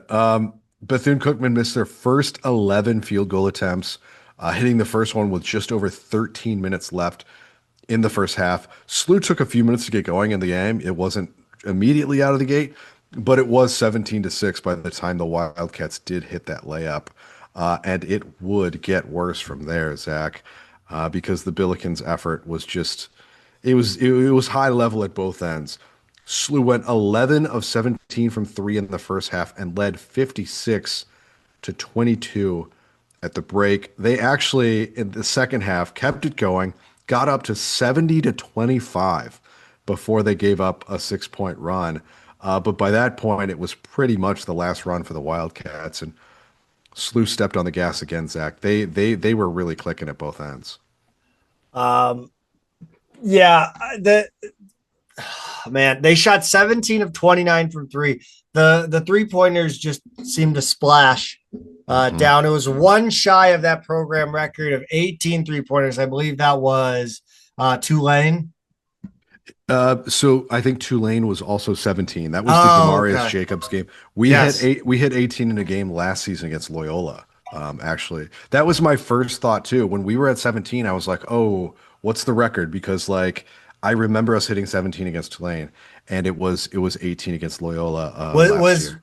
was the Tulane game Midtown Madness era or was it House the Rick built era? It was still Midtown Madness. Yep. Okay. Yeah. So not I that was long just trying to ago. remember that. Hmm. The slash line for the Billikens was wild. Truly one of the more bizarre slash lines I've ever seen.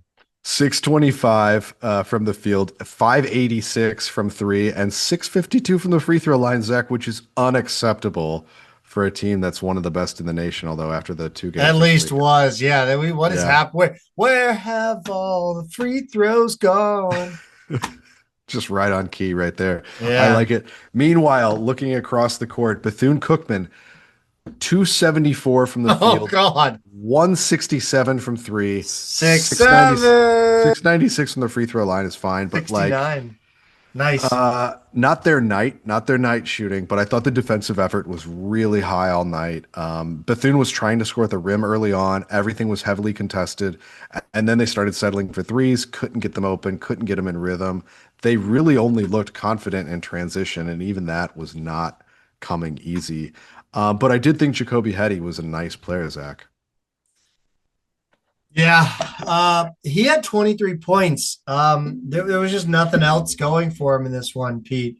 Yeah. It felt good to see the Billikens stop everything else they did well against Dayton and Auburn. Yeah. We defended the three well. Something unfortunately we didn't carry over to New Hampshire. The Billikens completely shut down Arterio Morris. We didn't shut down New Hampshire's best players. And we didn't give up much in transition around the glass. That kind of did carry over, but New Hampshire didn't really do well on the glass or look for transition. Um, Yeah. Yeah, so after the game, you said to me, I couldn't have ventured to guess who the leading scorer was, which really does show how spread out the scoring was. what I think I got in the car, flipped on the post game, and Rammer said who the leading scorer was. I'm cool, that's fine. I believe it. It was one of them. Yeah, yeah. And it wound up being Trey Green. It's Yeah, crazy. So he did it with 19 points, and it's crazy to score 112, and your leading scorer is still in the teens. And then to still have seven guys score in the teens, right? Like it's just a really unusual thing. Like normally, if you're scoring 112, somebody got to 20, and I don't know. It the was kind of entertaining to see that. the interesting little subplot from this game was the Trey Green headband. Yes. And it's funny. Do you remember the headband controversy when after Majerus died and Cruz took over? And I don't think I do. you, I guess it was kind of bad. Like Jordan and I are cool now, obviously, but like back in the day, I think I like posted on Facebook or some shit. Like, and remember we're in school at the same time, so like just kind of knew those guys. But I was like, God damn, the headband, like, oh, you get to wear a headband now, and then they lost to Santa Clara. There's a Santa Clara loss. Okay.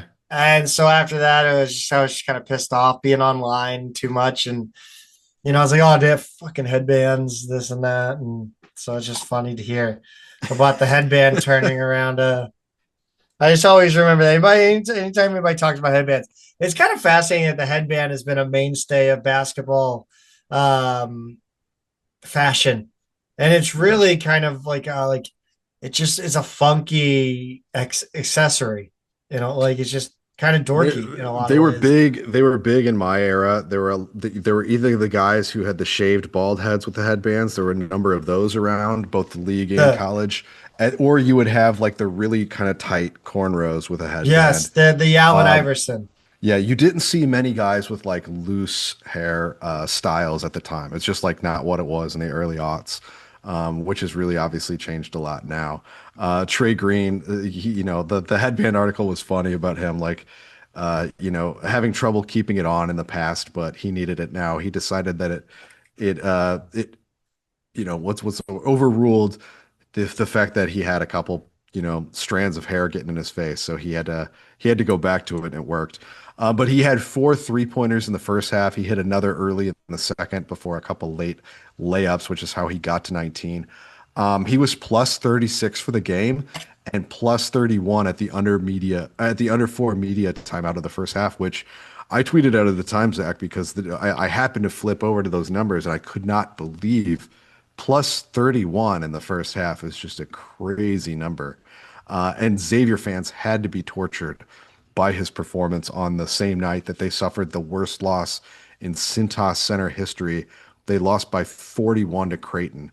So I definitely saw a couple of them online And being like, Creighton's not very good. Creighton's down this year. And on the night where Trey Green is really like shining for SLU, they can't get anything going against Creighton at home. So It, is Trey Green gonna? Who's is that? Archie still there, or is that Sean? So it was Sean who couldn't find minutes for him. Sean's down at Texas now though, and so they've got Richard Pitino, the younger Pitino, is coaching. Ricky Yeah. Pitino. Got Yep. it. Um, yeah, I was gonna say if Sean Miller was there, could Trey Green single handedly get Sean Miller fired? People were the last when Trey Green what was the first game where he really kind of went off? Was it out? It was out in California when he was hitting all the threes out So there in the people mountains. were he ruined some Thanksgivings. Yeah, because people were like, how could Sean like cursing Sean Miller? How could they not find minutes for this guy? So yeah, yeah. Poetic. Dion Brown, my guy, Dion Brown. I am the Dion Brown stan. He finished with 16 on 7 and 9 shooting, super efficient. 5 rebounds, 5 assists, triple nickel. Just a crafty finisher and so physical. He's unafraid of contact. Just an outstanding player. He led SLU at plus 38, and I believe that's the first time he's led SLU. I think so. This season. Well, Yeah. of course it's this season because it's the only season here. Swish on. He took a little bit longer than those two to get going. He did, but he still ended up with 14 on 3 of 5 shooting from 3. He didn't really get into the act until the second half. He also grabbed a career high 7 rebounds and finished plus 31. So a good game from him. But Brady Dunlap went 3 of 5 from outside and added a layup and free throw for 12 points, which I think was his season high to that point. Maybe a little bit of foreshadowing for the New Hampshire game. Yeah, we're gonna need him. I like to see him continue to get comfortable with the Billikens. It'll only, I mean, obviously, it was kind of a bummer to see him take a little bit, not kind of gel right away as we've seen some of the other players. Otieno, he scored 13, grabbed 6 rebounds in 18 minutes.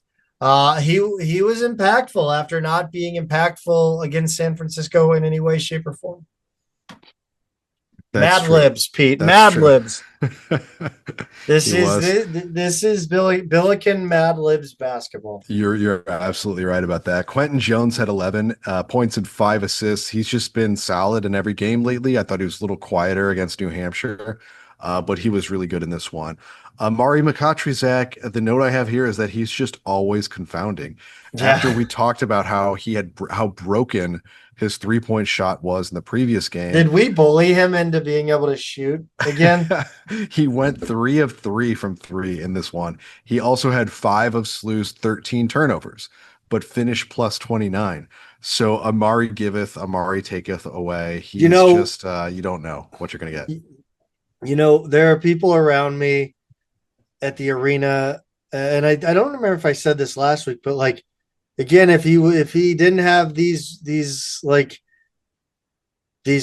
brain lapses, these mental mistakes, we wouldn't be able to afford him. That might be true. He would be going Power 5. Yeah. So we just have to continue to cultivate and try to I don't know, do the best we can to mitigate his mental lapses. This is the most bizarre number, is that Robbie Avila was the only non-freshman, non-walk-on to score in single digits. He had 8 points, 4 rebounds, 5 assists, 3 steals in 20 minutes, and he was third in plus minus at 32. Josh Schertz once again calls him a system monster. But I mean, if you told me that we had 7 Billikens in double figures and Robbie Avila wasn't one of them, I would have called you crazy. I would have too, because he's still my vote for the MVP of this team this year. I think the system monster thing is underrated. I think we're so much better when he's out there. And as much as Dunlap was the clutch one against New Hampshire on Sunday afternoon, Avila is the one who dragged the thing across the finish line. So much credit to him as always. Cam Hudson, Zach, didn't score in his 12 minutes, including some first half minutes against Bethune-Cookman, but he made sure to make his presence known by fouling out. I love that for him. And I love that, this is huge for his development. Yeah. Giving him valuable minutes. He got in with 12:44 on the clock in the first half. He got 3 whistles in the first half, but it's important to get him some run with starters and get him to understand at what speed you need to play with and how you need to, carry yourself as a Billiken in the rotation. They're making their investment now so that they will get dividends from him later for sure. Jax Kerr also Got solid minutes throughout the game, finishing with 6 points and a career high 9 rebounds in 18 minutes. I knew he had grabbed a bunch of boards. I didn't realize it was 9 until I looked at the last um, box score. And somehow, Zach, in addition to being the leading rebounder, he was plus 31 in 18 minutes, which is I astonishing. I loved watching him play in this game. I think he's truly going to be special. I think he's got so much polish athletically. He definitely doesn't have that baby deer look, especially as a freshman. Um, I can't wait to watch him grow, hopefully as a Billiken and not somewhere else. I think he's going to get big minutes against Principia too, by the way. I Why would not? hope. Yeah. I would hope Jaden Schertz and Isaac Holmes would get big minutes as they could start for Principia, I'm sure. Jaden Schertz in this one had some really crafty plays. Um, Yeah. I don't know. It was wild to watch. Yeah, He's so tiny. he's so small. He was fun to watch in this game. He had a really nice dime to Kerr, along with a steal and a reverse layup. The one he scored on his other two layup attempts were both blocked and not particularly close. He But was humbled on those, but I'm glad he didn't quit. by the way, I'm going to throw Isaac Holmes under the bus for celebrating the NC State beating Billiken soccer That's tough. on Friday. Like I got problems with that. I'm going to boo you when you come to the game if that's the kind of stuff we're getting from you. So Like you got to support your athletic department, man. NC State is the family program. I understand it, but like you got to recognize who's around you at the moment. Right? Yes. Like, That you are playing second fiddle to soccer. Like you have not made an right. NCAA tournament yet. You are not the premier program right now in this department. Sit down and be quiet. To be clear, his dad Tony played football at NC State, so like they're an NC State family. And I'm booing you that next. I booed you, and I will stand by the fact that I booed you because that's just bad form. he's gonna have to deal with it. Yeah. No one played more than 23 minutes, and that was Green. Who else? Trey Green. Yeah, you'd love to see that. The head-to-head stats are just completely lopsided. Rebounds 48 to 29. The discrepancy was entirely defensive rebounds, with both teams grabbing 10 offensive rebounds. So it's a lot of missed shots to scoop up. Bench points 48 to 16. Points in the paint 44-24. Fast break points 28-12. Second chance points 17-9. Points off turnovers 25-14, and assists, Zach, 29-5. 29 is a Chaffetz Arena record. SLU had 13 turnovers, and the turnover rate was right at 17%, which is the target. They just did everything well in this game. Yeah. By the way, I did want to clarify that Isaac Holmes posted on his Instagram story. Mm-hmm. And that's what we're talking about. I realized I didn't put that in there, but yeah, gotcha. I just wanted to clarify how we had seen him, how he in fact, yes, why he is getting boos from Zach. Yes. Yeah. Points per possession 1.4. He did delete it, by the way. He did delete it too, like fairly quickly. All right, Instagram story deleted. Like, there's a path to forgiveness here, I think. Yes. Yeah, one game boo. You got one game boo. You're lucky. You're lucky that you didn't have to play against New Hampshire. Points per possession 1.493, not quite what it was against Central Michigan. Still a pretty gaudy number. And then 112 points overall, the 59-point margin, both season highs. Zach, it's the most they've scored since Harris Stowe in 2021. Do you remember what that point number was? 108. Well, no, if 112 was the most since that game, it would have had to be more. Sorry. 118. 127. Wow. The program record for points is 130 against Roosevelt in 1978. The program record for points against a D1 opponent is 116 Chicago State in 1993. They last scored 112 against Chicago State in 1995. That game was also the last time SLU had 7 different players in double figures, which I thought was great. But Josh Schertz had a couple funny quotes. Um, or he had at least one good quote after the game, Zach. Yeah, he said the game doesn't know what the score is, which I guess alludes to the fact that you got to stay locked in throughout the entire game. That's absolutely right.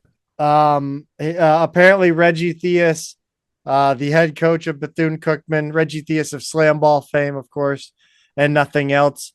You're the best team we've played all year. That was said to him in the handshake line. They played Indiana, Miami, Auburn, Dayton, and Mizzou.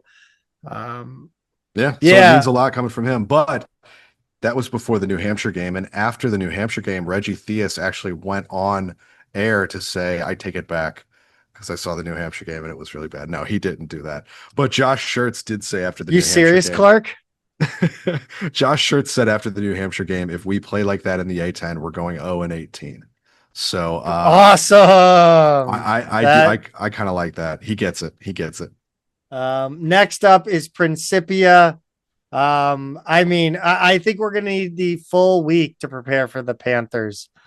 We really are, Zach, because they compete in the D3 St. Louis Intercollegiate Athletic Conference, and we have them on Sunday the 28th, so we get that full week. Principia has 350. Pete, I need to stop you. I want to make sure we're not going to spend more than like 3 minutes on like a team that Airbud could start for. Like actually talking about the team. I think we should just talk about how ridiculous division the Principia and the division is. I think we should stick to that. We'll time you. I'll time you on the roster. I think more interestingly is the stuff we have before we get into the actual basketball. I agree. Side. I completely agree. Because so let's take time here.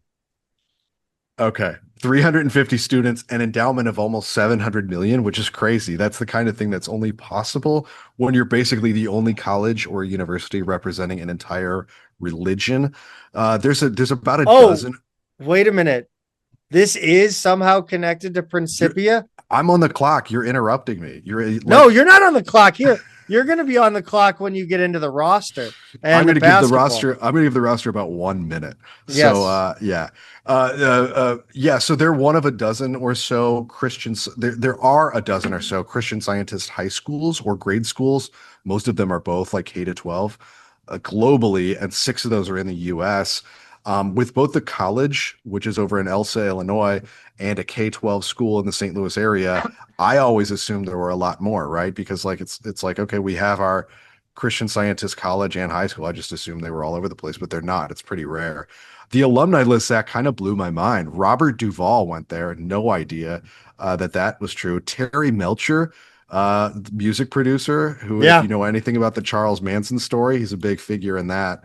And then Egil Crow, a Nixon administration official who was convicted in the Watergate scandal, went there, which is crazy. They recently rebranded. They refreshed their look as a university. I gotta say, it looks pretty good. And if you've never seen the campus, it's on a bluff over the Mississippi River, Great River Road in Elsa, Illinois. It's really pretty. I recommend checking it out. I've seen people ask. I need to talk again. What? I need to talk about Robert Duvall because one of my favorite Robert Duvall is that his son James Duvall was also in Gone in 60 Seconds, and he played a character called Freb. And I once tweeted at him. I needed to know why the character's name was Freb and not Fred. Like, I didn't understand that because I thought forever it was Fred, and I figured out it was Freb. And he actually responded to me. Like, he thought it was the funniest thing.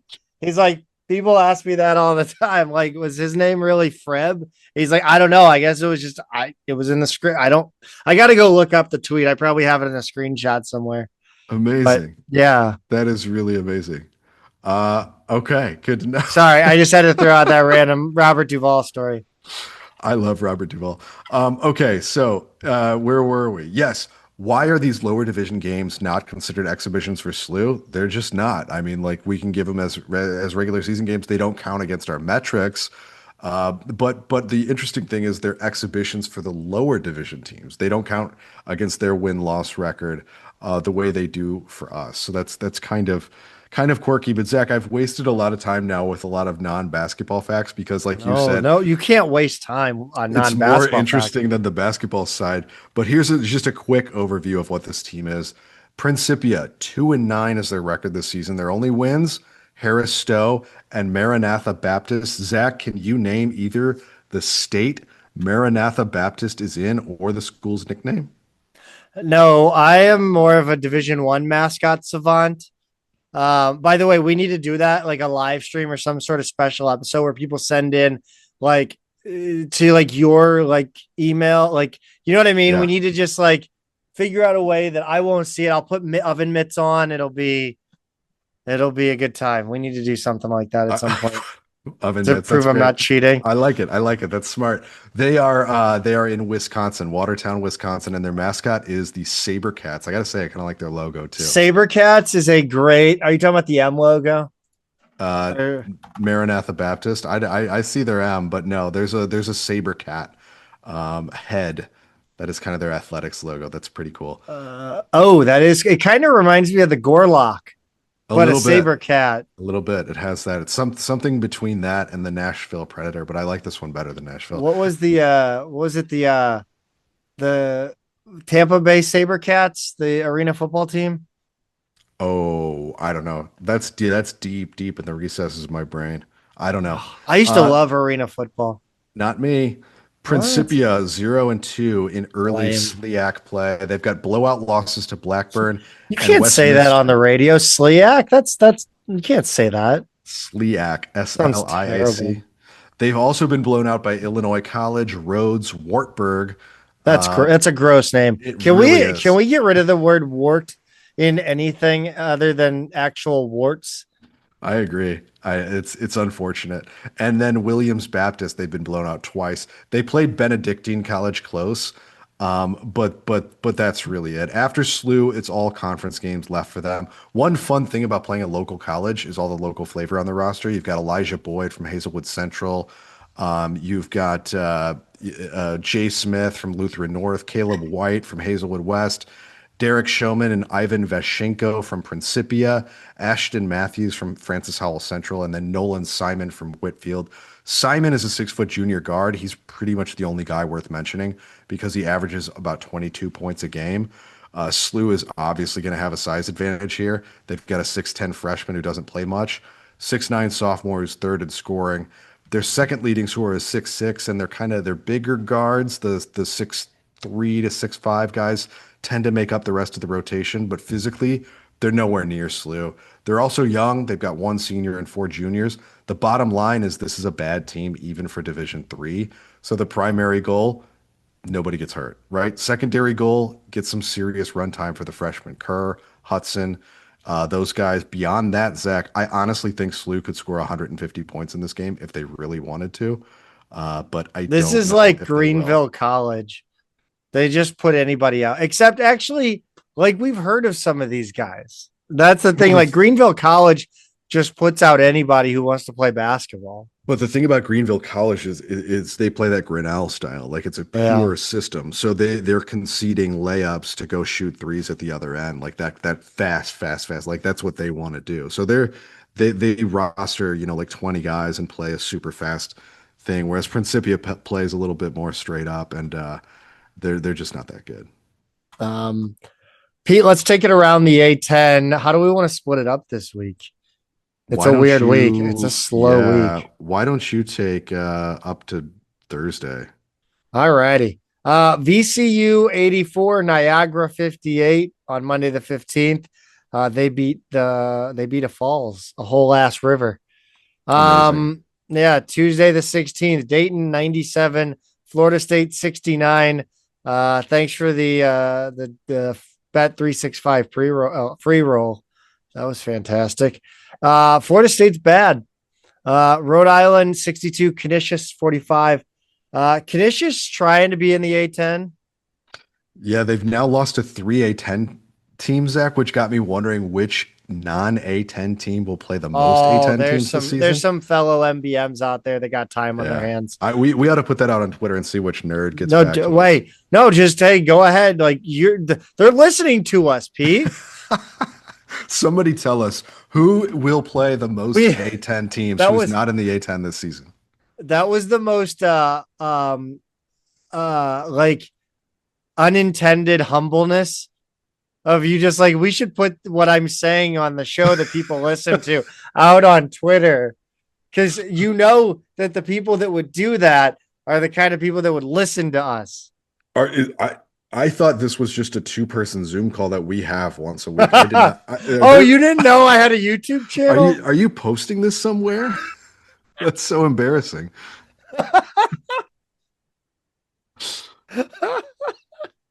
I had no idea. I really had no idea. News to Pete. Wednesday the 17th. Sorry, I'm thinking about Jingle all the way now. Wednesday the 17th. Shut up, Pete. Why Shut up before you, because it's a great movie. Stop it. You need to be a little more open-minded, Pete. It's an objectively terrible movie, but like, you just gotta appriciate it for what it is. No, you don't. Oh my God! Everyone involved, lighten up, Francis. Elon 73, Richmond 70. I can't believe that Richmond is. I can't believe how well they've done. But again, this is kind of the best team they've played, and 2 close losses to Furman and Elon. Not Musk, the college. And they still might, might hang in there mid-pack. The point is, I don't know what to make of them, right? Because they've got a really good record, but now they've got 2 close losses to Furman and Elon. So they should be 11-2 by the time they enter conference play. I thought they'd be terrible this year, and they still might be a bottom half A10 team. I don't know what to make of them. Sorry, I was looking at Principia College's basketball arena for no reason at all. Arena, quote unquote. San Francisco 85, Loyola 71. That's there. That we're gonna hear more from Loyola in a bit. Thursday the 18th, 105-83 win for VCU over American. They beat a whole ass country this time. St. Joe's 6-7. Delaware State 51, Temple 68, and then Davidson 63. Pete, run us down the weekend. Friday, and the baffling Loyola Chicago. Friday the 19th, the luxury high-end High Point University beat LaSalle 84-72 at home. Saturday the 20th, St. Bonaventure 92, Lemoyne 81. I think Lemoyne led quite a bit of that game where it was close. Liberty 64, Dayton 61. Dayton fans are in a tailspin after that game. Which is amazing, because I think any Billiken fans would also objectively take what Dayton has done the last decade. The last decade, sure, but it makes the losses painful, right? Because Dayton has now lost 4 or 5 games. I think 4, and they've missed opportunities for quality wins. So yeah, it's I think they're pretty frustrated there. Loyola 80, Santa Clara 78. Zach, there's the one you referred to. This is really unhelpful. Unbelievable. Yeah, they played this game in Santa Cruz, by the way, at the Santa Cruz Warriors facility, which is about 40 minutes from Santa Clara's campus. I don't know why they played down there. They just did. So it was a neutral game. Richmond 80, the Citadel 56. Sunday the 21st, George Mason 86, Loyola Maryland 79, and then LaSalle went to Michigan, Zach, and they were sacrificial lambs to what I think is the best team in the country. Michigan 102, LaSalle 50. That is to get more than doubled up when they score 100 is it's a rough road trip. Yeah, it's LaSalle's really bad, guys. LaSalle's really, really bad. Really by the way, Principia only has bleachers on one side of the court and a wall. They have a wall on 3 sides. The picture of the gym is the most depressing thing I've seen, sports wise in a while. Still a nice campus. Yeah. But yeah, Yeah. you and I have played in gyms like that. You know what we need to do to cheer us up? We need to talk about delicious, delicious 2 minute in the garden salsa and pickles. We do, Zach. And I just actually got a shipment because as we were recording last week and talking about our shipping code that's free, I just had to take advantage of it. So I went and made myself a mixed 6 pack of salsa and pickles. I got the pickle spears. We've already cracked into those. My daughter's already stolen some. I say stole. I guess it is her food too, technically, Mm. if I buy it and I put it in the fridge. Um, and then I got I haven't opened these yet, but the smoky barbecue pickles was in the mood for those. And then I got 4 different types of the salsa. Um, and I might do a little blending, a little experimentation with that. So I'll get back to everybody next week on that. But in the meantime, you should do what I did. Take advantage of the free shipping. MMP at checkout. Let them know we sent you. Use the code. Get free shipping anywhere in the continental United States. It's a great deal. It was already a great deal without the code. It's an even better deal now. Go get it. It's great stuff. 2minuteingarden.com. On the women's basketball side of things, Pete, something must have gotten in the water.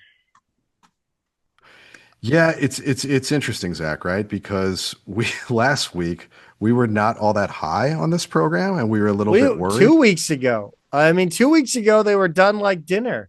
Yeah, yeah, and then they had a player leave, last week, and it sounds like it might be permanent. We don't have any more information on that yet.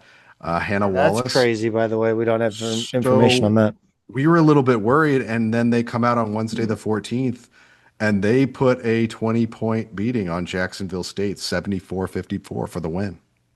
Yeah, this was like a 6 point game for most of the way. And then the Yeah. Billikens just fourth quarter, they took control for their biggest margin of victory this season. Like, I don't know what it is the whatever like does Tilla just take time to get her players on the same page, or does she not know what she's gonna do with the players? Is she more of like a better Travis Ford?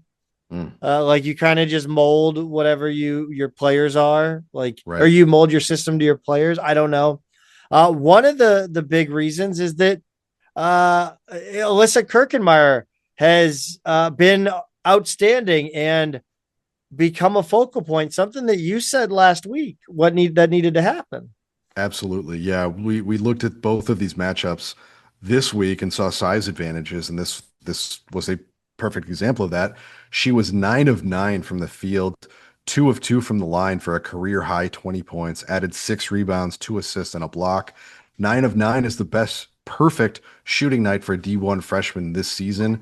Jacksonville State brought in a 6'3 reserve center for about 13 minutes, but otherwise it was 6 foot forward Maya Barnes and a combination of guards helping, and they just couldn't stop her, Zach. But to be fair to Barnes, she's a good player. She had a good offensive game, but it had more to do with her outside shooting, where she went 3 of 7. So she finished with 18 points. But yeah, she's a veteran and a focal point of their team. It Kirkenmeyer's a freshman. it having a perfect shooting night in women's college basketball is unheard of, especially for like it's a little bit counter to what happens in men's games where the outside shooters you'll miss more and the inside you're more likely to have a perfect shooting night. Mm. It's more likely that an outside shooter in the women's game will have the perfect shooting night, and the inside, the interior players necessarily it's a little bit more difficult, I think, with the traffic.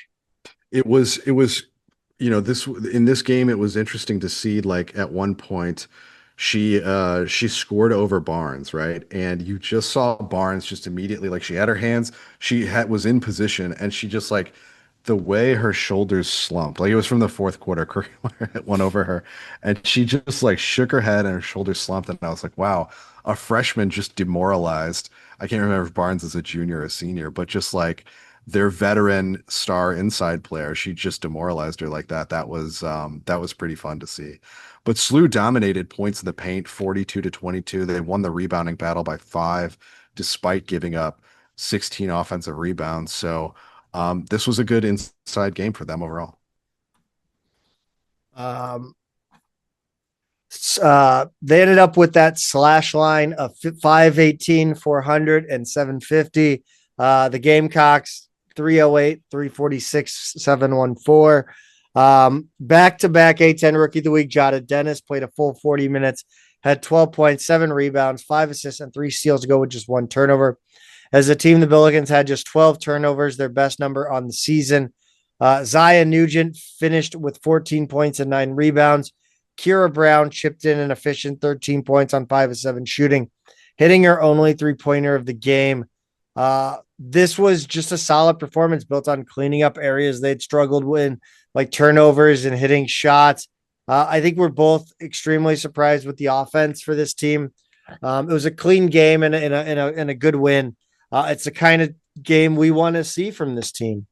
It seems like Tillett has realized that she can just play Kirkenmeyer a lot like Brooke Flowers. I think so. And it's hopefully that's what they're going for, to be that disruptor defensively, but then somebody who can finish too. By the end of her career, Flowers had really come along as an offensive player, which she never really was for the first couple of years. But those teams, even at their best, Zach, were kind of frantic. They were kind of sloppy. I really like a team that shoots more efficiently, that plays a cleaner game, like you said. So I like this version. I want to see more of it for sure. Talk about this 80-74 win at Ohio on Saturday the 20th. I had it on. I was kind of paying attention, kind of not. And there was one moment in the second half that was bizarre because I watched it on mute and I missed most of it, but it felt like Zaya Nugent landed on a player and the coach stormed out to where the player was injured laying on the floor. Like the player was legit crying. Like, I don't know what exactly happened, but it was crazy. And it wasn't like watching the replay. It wasn't like anything that could have been a foul. Yeah. But it was just an unlucky play. Yeah. Yeah, I didn't. Unfortunately, yeah, I had a family function, so I couldn't be there either to watch this one live. But no, I think I had saw that like ref, or I had seen that like. That's why I texted you. Yeah, I'm trying to see if they have anything in Ohio's write up because there was nothing in SLU's write up about it. Did we have anything in the game day thread? No, because Lord Elrond was out. That son of a bitch. I know. It just happened to be one of those games where none of us were available or dialed in. Oh my God. I'm not seeing. Yeah, I don't know. I'm not. It was bizarre though. Anywhere. Yeah, I mean it doesn't matter, but I was just shocked that there wasn't a technical called on Zaya or anything like that. It was just she just fell on her. Yeah. Yeah. But I guess he was mad about allowing it to continue or something. Sure. Well, it was a good win nonetheless. SLU started on a 14-0 run. They led 23-10 after the first quarter, and that really was the kind of the difference here. They managed to hang on despite Ohio getting to within 1 point with 4 minutes left. But it's crazy, Zach. There were 0 ties and 0 lead changes in this game, given SLU's 14-0 start. Letting it get to within 1 is a very SLU thing. But anyway, they did this despite Ohio getting 16 additional field goal attempts because they got 25 offensive rebounds and SLU turned it over 25 times to just 14 for the Bobcats. But the other difference is they were a lot more efficient shooting the ball. 468 from the field, 444 from 3, which you never see from a SLU women's team. And then 636 from the free throw line, which is okay compared to 256 from the field, 216 from 3, and just over 70% from the line for the Bobcats. Dennis led SLU in scoring again with 17 points, 4 rebounds, and 3 assists. She did turn it over 6 times, and she did foul out, but a good game for the freshman again. Brown also fouled out in her 24 minutes, but not before she got 15 points. And then Nugent and Nelson each finished with 14. We said to get Kirkenmeyer more involved offensively, like in that previous game. That really wasn't the strategy here, but she ended up with 9 points and 10 rebounds to go with her 3 blocks. So, big borderline double-double nonetheless. Jada Tiggett has been a really good defensive presence for them too. 6 points, 8 rebounds, 2 blocks. Bell Tillett, Zach, 23 minutes more than Mia Bergstrom and Josiah Wallace had combined. Can't say I get it, but whatever. Slew's top six all finished with 4 or 5 fouls. Road games just be like that sometimes. But I had a feeling Slew was the better team coming into this game. It's a road game. They're obviously an imperfect team, so anything's possible. But even though there were some really ugly aspects like the turnovers and defensive rebounding, the shooting was once again really promising. That's a few games in a row now that's gotten better and better. And a road win is a road win, so we'll take it.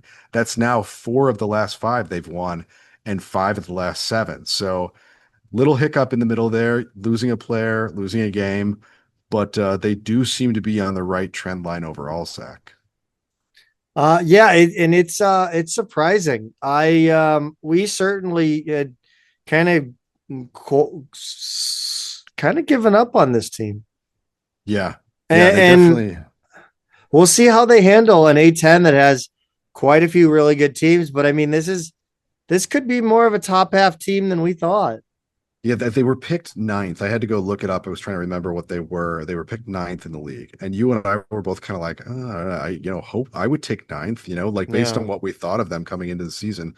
But now that seems very reasonable. That seems really doable. So yeah, I could certainly see that. Next up, Zach, on Sunday the 28th, just like the men, they have, God, a lot of time to prepare. make And this just like the stop. men, they're playing a lower division team. UHSP, that's the University of Health Sciences and Pharmacy in St. Louis's Central West End. Formerly Oh, STL Cop, St. STL Louis College College of of Pharmacy. Pharmacy. Yeah. That's what I Um, should have done with my life. Pharmacy. Yeah, Yeah. they I make know. I know money. I know a pharmacist. That's a good job. Yeah. The Eutectics is their quirky mascot. The NAIA is where they are in terms of their division. American Midwest Conference is what they're in. They're 5-7. They're coming off 2 straight wins. This will be their first game against a D1 team this season. Zach, they've got 21 players on the roster, which kind of surprised me. Maybe that's because they need to make sure they've got enough players at any given time, given that this is like a really specific academic school, not exactly a basketball school. I don't really know why they go with 21. I figured they'd be on the smaller side, and they are, but they do have 3 players who are over 6 feet. Only one of them is much of a contributor. She averages about 11 and 8. They've got 3 other players who score about 10 to 12 points a game. They only shoot 26.6 from three, and they turn it over 20 times a game, and that's against NAIA competition. So this could be ugly. It's a shame Grace Beyer isn't there anymore. She graduated in 2024 with the all-time scoring record for NAIA. I remember Stu and others writing about her at the time. But she had just under 4,000 points, 3961, which is more than Caitlin Clark scored, to give you an idea of what that looks like. SLU gets 8 days to prepare for this game. It's no disrespect to the Eutectics. We'd go so far as to root against them, against just about a root for them against just about anyone else. But this needs to be, Zach, a gigantic margin of victory. It just has to be, and it has to be a game where everybody stays healthy. Pete, on the track side of things, Indiana early bird meet. Billikens did well. Yeah, some top 10 finishes. Ella Coppinger second in the women's 800-meter pentathlon. Tyler Burns third in the men's 5,000. Plenty of PRs, Zach, a lot of them. Yeah, Marvin Z in the 60 meter and the 200 meter. Luke Erdman in the 200. Bowen Brockmiller in the 60. Tyler Jackson in the shot put. Chase Petrie in the 600 meter. His time of 1:21:22, a second in program history. Becky Miller, no relation, in the women's 600. Her 1:34:98, now fourth in program history. Parker Allen, definitely related to Chris Allen, is in the women's 800. Katie Cosen in the women's 60 meter.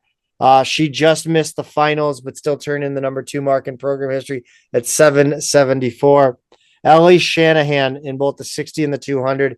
JD Haynes in the men's 800 meter. He finished finished fourth with a time of 1:55:67. The 34th best time in D1 so far this season. Plenty more season bests as well. Next up, they'll go to the winter. They'll be on winter break, then head to the Show Me Showdown on January 16th. Where else? Columbia. Yeah, they go there a lot. Women's soccer. Interesting outgoing transfer news. I gotta hope Katie Shields has someone coming in that she thinks is an improvement over this player. Yeah, this was surprising to both of us, I think, Zach. But Eva Schreiber is heading out, and not only is she leaving, she's going to Dayton. The junior defender from Nashville started all 20 games this season and was third on the team in minutes. She had 5 assists. I'm not sure what going over to Dayton does for her. I'm not really, yeah, I don't know what is behind the move, but it's certainly not for lack of opportunity. She was third in minutes after all. So she joins Sydney Dulac, Kate Lewis, Jordan Gary, and Summer Fischel as the departing players this season. Yeah, I don't know. We'll see how things go, but that's not fun. It No. doesn't look I think obviously Katie Shields will have a plan, and you have to trust that the 7-time A10 champion knows what the hell she's doing. Yeah. Incoming transfers: Jeanette Fieldson, a redshirt sophomore midfield forward from James Madison, originally from Indian Trail, North Carolina. She's already earned her degree in social work, but has 2 years of eligibility remaining. She was named to the 23 Sunbelt All-Tourney team as a freshman. Missed 2024 due to an injury. In 2025, she was all Sunbelt Conference second team as a redshirt sophomore. She had 6 goals, 7 assists as an attacking central mid and 2 season. A member of the U.S. futsal national team, Pete. So she comes with good skills with the ball at her feet. Mm-hmm. 2025 U.S. Futsal Player of the Year finalist. She's getting her coaching license in futsal in the process of completing level 3 per the JMU website. Pete, they're adding a goalie from UMass as well officially. Yeah, I think we mentioned her previously, but they just Yes. rolled out the press for all 4 of them. But Pepper Escher, just as a reminder, is a freshman goalkeeper from UMass. She's originally from Brewster, Massachusetts. She was invited to the U.S. Youth National Team U20 camp in October. 2024 United Soccer Coaches All-American and the Massachusetts Gatorade Player of the Year nominee. She didn't win the award ultimately, but was one of the finalists. And then 2 more, Zach, who came in. Caroline Folks was a redshirt sophomore from Charleston, originally from the Woodlands, Texas, who started in 14 of 17 games this season, registered over 1,000 minutes, didn't score this season, but had 4 assists. She played in all 20 games as a redshirt freshman, scored 5 goals and had 1 assist. In her intended freshman year, she suffered a season-ending injury in the first game. And then Jillian Poise is a sophomore defender or midfielder from Memphis, originally from New Providence, New Jersey. Hasn't played much yet in college. Memphis is a really good team, though. They won the AAC in back-to-back seasons and went to the Sweet 16 this year. So, we'll see what she's got. It just didn't, I guess, see the opportunity down in Memphis. But Zach, we do have another incoming transfer for volleyball. Yeah, we do. 6'5" middle blocker out of UC Santa Babs. Anna Boatner. The gout. No. Gauchos is right. Gauchos. Okay. Yeah. UC, they went 23-9 this season, 14-4 in conference. They have a glut of middle blockers on the roster. She appeared in 8 matches and started 2 as a redshirt freshman. Meanwhile, this is a big position of need for Beatty and the Billikens. That size in the middle is something they have needed. Unfortunately, they lost Trinity Luckett to Mizzou. And she will get and should get big minutes right away with this team. Let's move over. Quick update on the MLS Super Draft, Pete. There is no update. No update. Nobody was drafted. Yeah, no Jeremy Abinell. It's a disgrace. It's ageist. We were pretty confident that he would go, weren't we? Yeah, our MLS insider is dog shit. Apparently, thanks for nothing. Secret MLS insider that I'm sure nobody has any clue who that would be. He let's just say, I don't want to tip too much, but he is from Argentina and he does play in Miami. Yes. So he's feeding us bad intel. Yeah, that We're gonna have to kick him out of the group chat. Yeah, I've got him in my phone as goat, but I'm gonna delete him. Yeah. All right. That's it. Whether look, it doesn't matter what we think of Chris May and his leadership in the athletic department. It's always going to be go Bills for us. You're right, Zach. Or roll Bills. Oh, sorry. It is officially. Sorry. It's always going to be roll Bills for us. It's officially roll Bills. It's officially roll Bills. Thank you for reminding me. Roll Bills, sure. Pete. Roll Bills.